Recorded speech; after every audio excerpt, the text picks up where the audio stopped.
പഠന ക്യാമ്പിൽ സമർപ്പിത യൗവനം എന്ന വിഷയം അവതരിപ്പിച്ചുകൊണ്ട് യുവ പണ്ഡിതൻ PMA ഗഫൂർ അതിനായി സ്നേഹാദരം ക്ഷണിക്കുന്നു.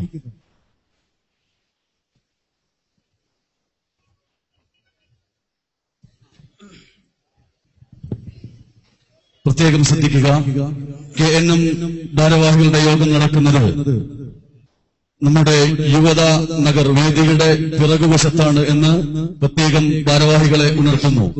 പ്രഭാഷണം നിർവഹിക്കാൻ PMA ഗഫൂർ സാഹിബിനെ സ്നേഹാദരം ക്ഷണിക്കുന്നു. അസ്സലാമു അലൈക്കും. അൽഹംദുലില്ലാഹി റബ്ബിൽ ആലമീൻ. നുസല്ലി വനുസല്ലിമു അലാ നബിയ്യിനാ മുഹമ്മദിൻ വആലിഹി വഅസ്ഹാബിഹി വസല്ലം. വളരെ പ്രിയമുള്ള എൻ്റെ കുടുംബാംഗങ്ങളെ, നമ്മുടെ ഈ ഒരുമിച്ചുകൂടൽ, ഇവിടെ ചെലവഴിക്കുന്ന സമയവും ഒരു സ്വാലിഹായ അമലായി ദയാലുവായ അല്ലാഹു സ്വീകരിക്കുമാറാകട്ടെ. സമ്മേളനങ്ങൾ കൊണ്ട് എന്താണ് കാര്യം എന്ന് ചോദിക്കുന്ന ആളുകളുണ്ട്. സമ്മേളനങ്ങൾ കൊണ്ടുള്ള ഏറ്റവും വലിയ കാര്യം നമ്മൾക്ക് ഇങ്ങനെ ഒരുമിച്ച് കാണാൻ കഴിയുന്നു എന്നത് തന്നെയാണ്. നടന്ന വഴികളെക്കുറിച്ച് ആലോചിക്കുവാനും നടക്കാനിരിക്കുന്ന ദൂരങ്ങളെക്കുറിച്ച് ചിന്തിക്കുവാനുമുള്ള സംഗമമാണ് നമ്മുടെ കൂടിച്ചേരലുകൾ. ജീവിതത്തിന്റെ പരമമായ ലക്ഷ്യത്തെക്കുറിച്ചുള്ള പുനർവിചാരങ്ങളാണ് ഇത്തരം കൂടിച്ചേരലുകളിൽ നമ്മുടെ മനസ്സിൽ നിരന്തരമായി ഉയർന്നു പോങ്ങേണ്ടത്. സമ്മേളനത്തിന് വന്നപ്പോൾ ഉള്ളതിനേക്കാൾ അള്ളാഹുവിനെക്കുറിച്ചുള്ള ഭയവും പരലോകമെന്ന പ്രതീക്ഷയും സർവമനുഷ്യരോടുമുള്ള സ്നേഹവും വർദ്ധിപ്പിക്കുവാൻ കഴിഞ്ഞുകൊണ്ടുള്ള ഒരു മനസ്സോടുകൂടി ഈ സ്റ്റേഡിയം ഗ്രൗണ്ടിൽ നിന്ന് വീട്ടിലേക്ക് തിരിച്ചു പോകാൻ കഴിയുന്നവർ മഹാഭാഗ്യവാന്മാർ. അല്ലാത്ത ആളുകൾ നഷ്ടക്കാരാണ്. ആ വിജയികളിൽ ഉൾപ്പെടുവാനുള്ള ശ്രമം എന്റെയും നിങ്ങളുടെയും ഭാഗത്തു നിന്നുണ്ടാകണമേ എന്ന് തുടക്കത്തിലെ ആഗ്രഹിക്കുകയാണ്. എല്ലാ മനുഷ്യരും ജീവിക്കുന്ന ആളുകളാണ്. പക്ഷേ ജീവിതത്തെക്കുറിച്ച് ആലോചിക്കുന്ന ആളുകൾ വളരെ കുറച്ചേ ഉള്ളൂ.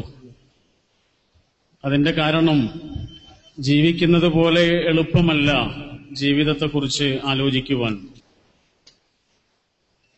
ജീവിതത്തെ യാഥാർത്ഥ്യബോധത്തോടുകൂടി സ്വീകരിക്കുക എന്നുള്ളതാണ് ഒരു സത്യവിശ്വാസിയുടെ ദൗത്യം. പല രീതിയിൽ ജീവിതത്തെ സ്വീകരിക്കുന്ന ആളുകളുണ്ട്. ഒരു തമാശയായി, ചില വിനോദങ്ങൾക്കുള്ള ഇടവേളകളായി ഒരായുസ്സിനെ സ്വീകരിക്കുന്ന ആളുകൾ നമ്മുടെയൊക്കെ ചുറ്റുമുണ്ട്. എന്നാൽ അതിൽ നിന്ന് വ്യത്യസ്തമായി ഓരോ സെക്കൻഡും വിചാരണ ചെയ്യപ്പെടുന്നതാണ് എന്ന ഓർമ്മയോടുകൂടി ഒരായുസ്സിനെ ധന്യമാക്കാൻ കഴിയുന്നവരാണ് ജീവിതത്തിലെ വിജയികൾ. നമ്മൾ സ്നേഹത്തോടുകൂടി വളർത്തിക്കൊണ്ടുവന്ന നമ്മുടെ മക്കൾ, ആ മക്കളുടെ വിദ്യാഭ്യാസവും അവരുടെ ജീവിതത്തിനാവശ്യമായ സൗകര്യങ്ങളും അവരുടെ ആഗ്രഹങ്ങൾ സഫലമാക്കേണ്ടതിനാവശ്യമായ പരിശ്രമങ്ങളും എല്ലാം നമ്മൾ ചെയ്തു കൊടുക്കുന്നു. ആ മക്കൾക്ക് വേണ്ടിയാണ് മാതാപിതാക്കളുടെ ജീവിതം. അവരുടെ അധ്വാനം, അവരുടെ പരിശ്രമങ്ങൾ, അവരുടെ സമ്പാദ്യം എല്ലാം. മനുഷ്യർ തെറ്റ് ചെയ്യുന്നത് പോലും മക്കൾക്ക് വേണ്ടിയാണ്. പലപ്പോഴും ആളുകൾ മോഷ്ടിക്കുന്നത് മക്കൾക്ക് വേണ്ടിയാണ്. അപ്പോ തെറ്റ് ചെയ്യാൻ പോലും നമ്മളെ പ്രേരിപ്പിക്കുന്ന, അല്ലെങ്കിൽ പലരെയും അതിന് പ്രേരിപ്പിക്കുന്ന മനസ്സിന്റെ ആഴങ്ങളിൽ നിന്നുള്ള സ്നേഹമാണ് മക്കളോടുള്ള സ്നേഹം. എന്റെ ഒരു സുഹൃത്ത് പറഞ്ഞ അനുഭവമുണ്ട്. അദ്ദേഹത്തിന്റെ കൂടെ ഗൾഫിൽ റൂമിൽ താമസിച്ചിരുന്ന ഒരാള് 30-ലേറെ വർഷം അദ്ദേഹം ഗൾഫിൽ ജീവിച്ചു. അങ്ങനെ നാട്ടിലേക്ക് ഗൾഫ് ജീവിതം മതിയാക്കി തിരിച്ചു പോകുമ്പോൾ ആ പാവം മനുഷ്യന് ഒരു സമ്മാനം കൊടുക്കാൻ റൂമിലുള്ള എല്ലാ ആളുകളും തീരുമാനിക്കാണ്. അങ്ങനെ അദ്ദേഹത്തോട് ചോദിച്ചു, നിങ്ങൾക്ക് എന്താണ് വേണ്ടത്? നിങ്ങൾ എന്താണ് പറയുന്നതെങ്കിലും ഞങ്ങൾ വാങ്ങിത്തരും, അതാണ് ഞങ്ങളുടെ ഉദ്ദേശ്യം. അദ്ദേഹം വേണ്ട എന്നൊരുപാട് തവണ പറഞ്ഞു. അവരെ നിർബന്ധിച്ചപ്പോൾ അദ്ദേഹത്തിന്റെ മനസ്സിലുള്ള ഒരാഗ്രഹം പറഞ്ഞു. ആ ആഗ്രഹം എങ്ങനെയായിരുന്നു? എന്നും അദ്ദേഹം ജോലിക്ക് പോകുന്ന വഴിവക്കിൽ പീടികയിൽ കറങ്ങിക്കൊണ്ടിരിക്കുന്ന ഒരു കോഴിയുണ്ട്. അദ്ദേഹം പറയാണ്, ഒരു ഷവായ കഴിക്കുക അല്ലെങ്കിൽ ഒരു ഷവർമ കഴിക്കുക എന്നുള്ളതാണ് അദ്ദേഹത്തിന്റെ ജീവിതത്തിലെ ഏറ്റവും വലിയ ആഗ്രഹം. അദ്ദേഹത്തിന്റെ മക്കൾ ഒരുപക്ഷെ അത് കഴിച്ചിട്ടുണ്ടാവും. പക്ഷെ 32 വർഷത്തെ പ്രവാസ ജീവിതത്തിൽ ഒരിക്കൽ പോലും ആ പാവം മനുഷ്യൻ അത് കഴിച്ചിട്ടില്ല. നമ്മുടെ മറ്റൊരു സുഹൃത്ത് പറഞ്ഞതാണ്, അദ്ദേഹത്തിന്റെ കൂടെ ജോലി ചെയ്തിരുന്ന ആള് നാട്ടിലേക്ക് വന്നു.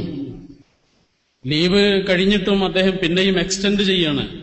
അപ്പൊ വിളിച്ചു ചോദിച്ചപ്പോ അയാൾ പറഞ്ഞു, എന്താണ് ഗൾഫിലേക്ക് തിരിച്ചു വരാത്തത് എന്ന് ചോദിച്ചപ്പോൾ ആ പാവം മനുഷ്യൻ പറഞ്ഞു, എന്റെ കുട്ടിക്ക് ഒരു പല്ല് വരുന്നുണ്ട്, ആ പല്ല് വന്നു കഴിഞ്ഞിട്ട് ഞാൻ അങ്ങോട്ട് വരാം. ഒരു പാവം മനുഷ്യന്റെ മനസ്സിന്റെ ഉള്ളിലുള്ള ആഗ്രഹമാണത്. ആ കുട്ടിക്ക് വേണ്ടിയാണ് അയാൾ ജീവിക്കുന്നത്. ആ കുട്ടിയെ ഇനി എന്നാണ് അയാൾ കാണുക എന്ന് വർഷങ്ങൾ എടുക്കും അതിന്. മക്കൾക്ക് വേണ്ടിയുള്ള ഒരാളുടെ ജീവിതം, അധ്വാനം. ശരി, ആ മകൻ അല്ലെങ്കിൽ ആ മകൾ വളർന്നു വന്ന് ഒരു ജോലിയിലൊക്കെ ആയി ഒരു ശമ്പളക്കാരായി തീർന്നതിന് ശേഷം ഈ വാപ്പയെയും ഈ ഉമ്മയെയും അല്ലെങ്കിൽ ഈ അച്ഛനെയും ഈ അമ്മയെയും ആ മക്കൾ ഒന്ന് തിരിഞ്ഞു നോക്കുക പോലും ചെയ്യുന്നില്ല എങ്കിൽ, ആ ഉമ്മയുടെ ആ ഉപ്പയുടെ അഭിപ്രായങ്ങൾക്ക് വില കൽപ്പിക്കുന്നില്ല എങ്കിൽ, ഒരു തീരുമാനത്തിൽ അവരുടെ അഭിപ്രായം പരിഗണിക്കുന്നില്ല എങ്കിൽ ആ മാതാപിതാക്കൾക്ക് എത്ര സങ്കടമുണ്ടാവും?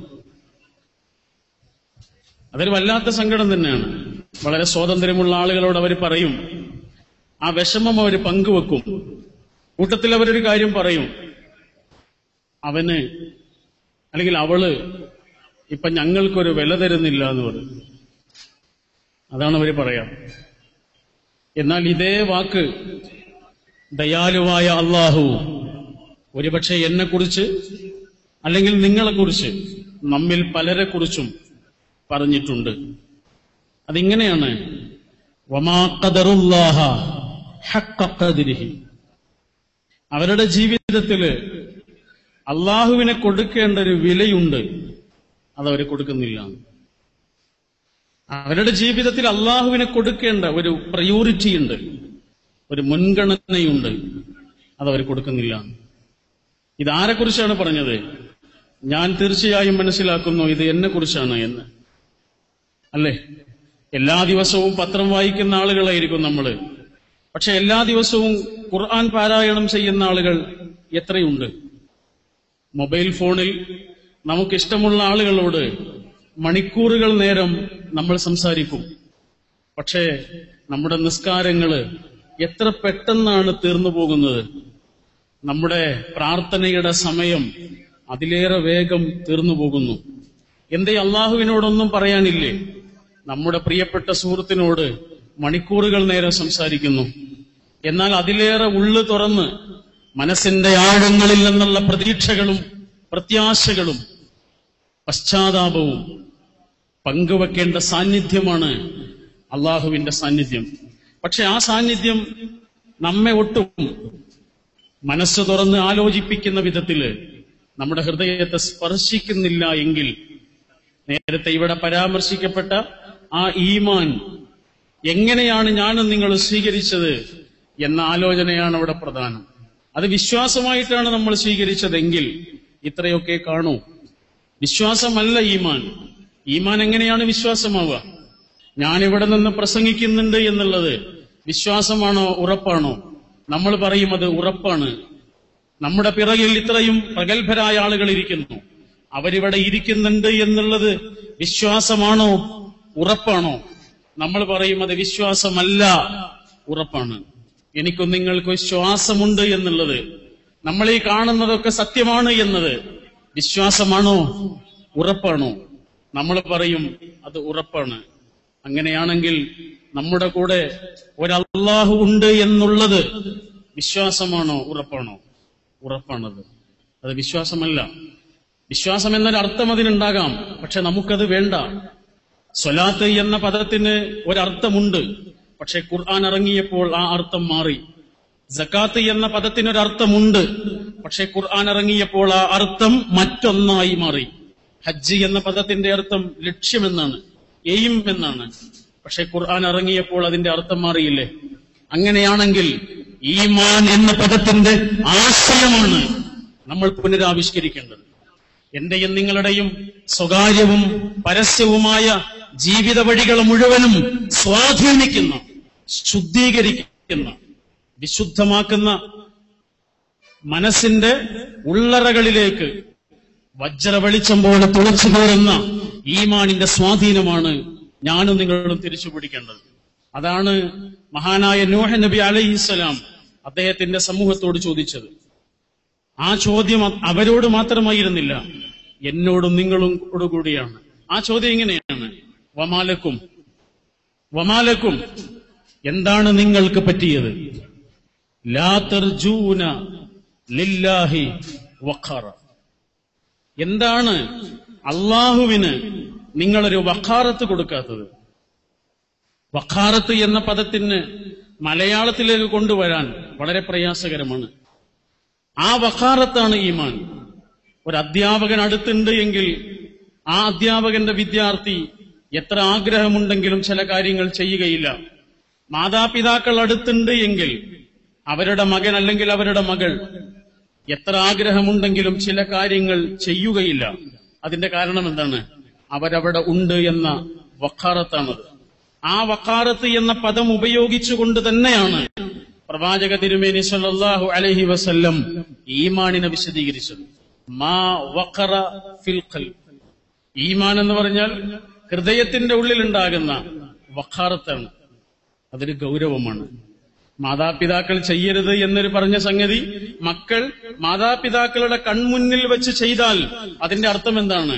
ആ ഉപ്പയ്ക്ക് ആ ഉമ്മയ്ക്ക് 5 പൈസയുടെ വില കൊടുത്തില്ല എന്നാണ് അതിന്റെ അർത്ഥം. അങ്ങനെയാണെങ്കിൽ അള്ളാഹു ചെയ്യരുത് എന്ന് പറഞ്ഞൊരു സംഗതി ഞാൻ ചെയ്യുന്നുണ്ടെങ്കിൽ അതിന്റെ അർത്ഥം അള്ളാഹുവിന്റെ കൺമുന്നിൽ വെച്ച് ചെയ്യുന്നു എന്നാണ്. ആ സാന്നിധ്യമാണ്, അല്ലെങ്കിൽ ആ സാന്നിധ്യത്തെ കുറിച്ചുള്ള ഭയമാണ് വഖാറത്ത്. ആ വഖാറത്ത് ഉള്ളിൽ സൃഷ്ടിക്കപ്പെട്ട ആ വഖാറത്തിന്റെ ആഴം മനസ്സിൽ പതിഞ്ഞ ഒരാൾക്ക് മാത്രമേ ജീവിതത്തെ ഇസ്ലാം ആക്കുവാൻ കഴിയുകയുള്ളൂ. ജീവിതത്തെ ഇസ്ലാമാക്കുവാൻ കഴിയുകയുള്ളൂ. ആ പ്രവർത്തനമാണ് യഥാർത്ഥത്തിൽ ഷഹാദത്ത്. ഷഹാദത്ത് പലപ്പോഴും നമ്മൾ ചർച്ച ചെയ്യാതെ പോയ ഒരാശയമാണ്. നിസ്കാരം എന്താണ്? നമ്മൾ പറയും നിസ്കരിക്കാനുള്ളതാണ്. ഇസ്ലാം കാര്യങ്ങൾ പറയുമ്പോൾ നോമ്പ് അത് നിർവഹിച്ചു വിട്ടാനുള്ളതാണ്. ഹജ്ജ് അത് ചെയ്തു വിട്ടാനുള്ളതാണ്. സക്കാത്ത് അത് കൊടുക്കുവാനുള്ളതാണ്. എന്നാൽ ഇതിന്റെ ഒക്കെ മുന്നേ ഒരു കാര്യം പറഞ്ഞിട്ടുണ്ടല്ലോ. അതെന്താണ്? അത് ഷഹാദത്താണ്. ആ ഷഹാദത്ത് എന്തിനുള്ളതാണ്? ജീവിതത്തിൽ ഒരു പ്രാവശ്യം പറഞ്ഞ് അവസാനിപ്പിക്കാനുള്ളതല്ല, ഓരോ സ്പന്ദനങ്ങളിലും ഉയർന്നു കാണേണ്ടതാണ് ഷഹാദത്ത്.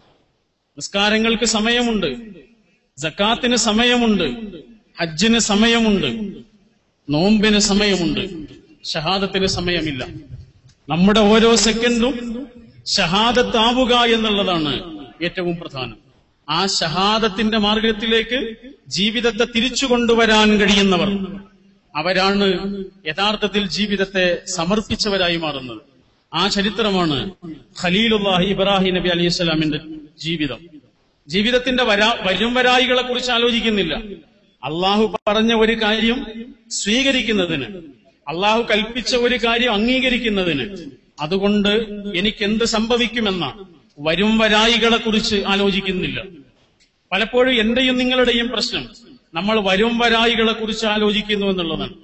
ഇബ്രാഹിം നബി അലൈഹി സ്വലാമിന്റെ ജീവിതം പഠിപ്പിക്കുന്ന ഏറ്റവും വലിയ പാഠം, ഏറ്റവും മഹത്തരമായ മാതൃക വരും വരായികളെ കുറിച്ച് ആലോചിക്കാതെ ഭൗതിക ജീവിതത്തിൽ അതുകൊണ്ട് എന്ത് സംഭവിച്ചാലും അള്ളാഹുവിന്റെ കൽപ്പനകളെ ശിരസാവഹിക്കുവാനുള്ള തയ്യാറെടുപ്പാണ് യഥാർത്ഥത്തിൽ ഷഹാദത്ത്.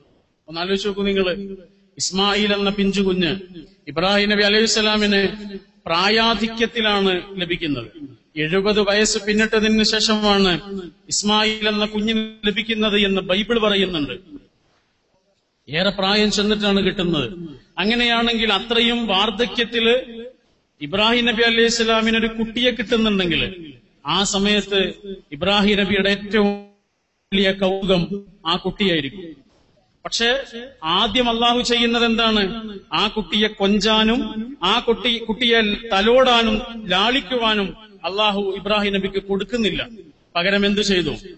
പകരം മക്കയിൽ പോയി ഉപേക്ഷിക്കാൻ പറഞ്ഞു. ആലോചിക്കണം നിങ്ങൾ. ഇസ്മായിൽ എന്ന പിഞ്ചു കുഞ്ഞിനെ അറുക്കണമെന്ന് പറഞ്ഞപ്പോൾ ആ കുഞ്ഞിന്റെ കഴുത്തിൽ കത്തിവെക്കുവാൻ തയ്യാറായ ഇബ്രാഹിം നബിയെ കുറിച്ച് നമ്മൾ പ്രസംഗിക്കാറുണ്ട്. പക്ഷേ ആ കുട്ടിയും ആ പിതാവും തമ്മിലുള്ള ബന്ധം ഞാനും എന്റെ കുട്ടിയും തമ്മിലുള്ള ബന്ധമല്ല, നിങ്ങളും നിങ്ങളുടെ മക്കളും തമ്മിലുള്ള ബന്ധമല്ല. അകന്നു ആ കുട്ടി. ആ കുട്ടിയെ ലഭിച്ച് ലാളിച്ച് ഊതിമാറുന്നതിന് മുമ്പ് ആ കുട്ടിയെ മരുഭൂമിയിൽ കൊണ്ടുപോയി ഉപേക്ഷിക്കുവാൻ പറഞ്ഞു. അകന്ന ഒരു കുട്ടി, ആ കുട്ടിയോടുള്ള ആഗ്രഹവും ആ കുട്ടിയെ കാണാനുള്ള മോഹവും എത്ര വലുതായിരിക്കും.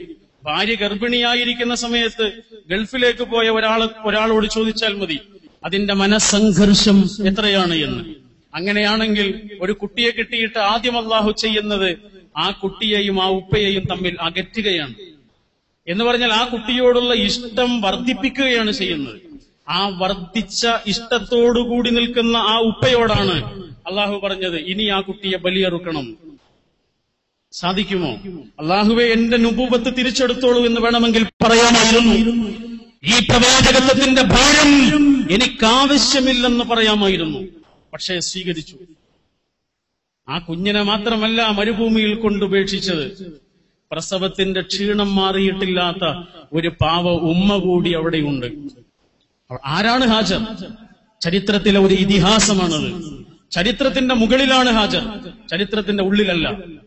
ഹജ്ജ് ചെയ്യാൻ വരുന്ന ലക്ഷോപലക്ഷം വരുന്ന ഹാജിമാരോട് അള്ളാഹു പറയുന്നു സഫയിലൂടെയും മറുവയിലൂടെയും ഓടണം എന്ന്. എന്തിനാണത്? ഹാജറയുടെ കഥ, ഇസ്മായിൽ എന്ന കുഞ്ഞിന്റെ കഥ പുരാണമല്ല, ഇതിഹാസമല്ല, ചരിത്രത്തിന്റെ വെളിച്ചമുള്ള സംഭവമാണത്. ഇവിടെയാണ് ഇസ്മായിൽ കടന്നത്, ഇതിലൂടെയാണ് ഹാജർ ഓടിയത്, ഇവിടെയാണ് ഉറവ പൊട്ടി ഒഴുകിയത് എന്ന് എന്നോടും നിങ്ങളോടും പറയുന്നു. ഹാജർ ചരിത്രത്തിന്റെ മുകളിലാണ്. ഇസ്മായിലിന്റെ ഉമ്മ എന്നാണ് ഹദീസുകളിൽ മിക്കതിലും ഉപയോഗിച്ചത്, ഉമ്മു ഇസ്മായിൽ. എന്തുകൊണ്ട് ഹാജർ എന്ന് പ്രവാചക തിരുമേനി ഉപയോഗിച്ചില്ല? കാരണം ഹാജറിന് സ്വന്തമായൊരു പേരില്ല എന്നതുകൊണ്ടാണ്. ഹാജർ എന്ന് പറഞ്ഞാൽ എന്താ? ഹിജറ വന്നവൾ അല്ലെ? ബാബിലോണിൽ നിന്ന് മക്കയിലേക്ക് ഹിജറ വന്നതുകൊണ്ട് ഹാജർ എന്ന പേര് കിട്ടി. ബൈബിളിൽ ആഗാർ എന്നാണ് പറഞ്ഞിട്ടുള്ളത്. എന്തുകൊണ്ട് ഇസ്മായിലിന്റെ ഉമ്മയ്ക്ക് പേരില്ലാതായി? അതിന്റെ കാരണം ഇസ്മായിലിന്റെ ഉമ്മ ഒരടിമയായിരുന്നു എന്നതുകൊണ്ട്. അടിമകൾക്ക് പേരുണ്ടാകാറില്ല. യജമാനൻ എന്താണോ വിളിക്കുന്നത് അതാണ് അടിമയുടെ പേര്. യജമാനൻ എന്താണോ കൊടുക്കുന്നത് അതാണ് അടിമയുടെ ഭക്ഷണം. യജമാനൻ എന്താണോ സമ്മാനിക്കുന്നത് അതാണ് അടിമയുടെ വസ്ത്രം. പക്ഷേ 5000-ലേറെ കൊല്ലങ്ങൾക്ക് മുമ്പ് ബാബിലോണിൽ ജീവിച്ചിരുന്ന വെറുമൊരു കാപ്പിരി പെണ്ണ്, വെറുമൊരു അടിമ സ്ത്രീ, ലക്ഷോപലക്ഷം വരുന്ന കോടാനുകോടി വരുന്ന വിശ്വാസി ഹൃദയങ്ങളുടെ മുഴുവനും ആവേശമായി ചരിത്രത്തിന്റെ ഇങ്ങേ തലക്കൽ ജീവിക്കുന്ന എന്റെയും നിങ്ങളുടെയും പോലും മനസ്സിന്റെ പുളകമായി തീരുന്ന ആവേശമാണ് ഹാജർ. ആ ഹാജറിന്റെ പ്രതീകങ്ങളാണ് ഈ ചുറ്റും നിൽക്കുന്നത്. അവകാശ നിഷേധത്തിന്റെ പ്രതീകങ്ങളായി തീർന്നിരിക്കുന്നു ഇന്ന് സ്ത്രീകൾ അല്ലെ? ഡൽഹിയിലെ ചത്വരങ്ങളിൽ ലക്ഷോപലക്ഷം വരുന്ന വിദ്യാർത്ഥികൾ ഒരുമിച്ചുകൂടി ബസ്സിൽ മാനഹാനിക്ക് വിധേയയായ ആ സഹോദരിക്ക് വേണ്ടി പോരാടുകയാണ്. ISMന്റെ ഈ സമ്മേളനം ഡൽഹിയിൽ പോരാടിക്കൊണ്ടിരിക്കുന്ന ആ വിദ്യാർത്ഥി കൂട്ടങ്ങൾക്ക് ഐക്യദാർഢ്യം പ്രഖ്യാപിക്കേണ്ട സമ്മേളനമാണ്.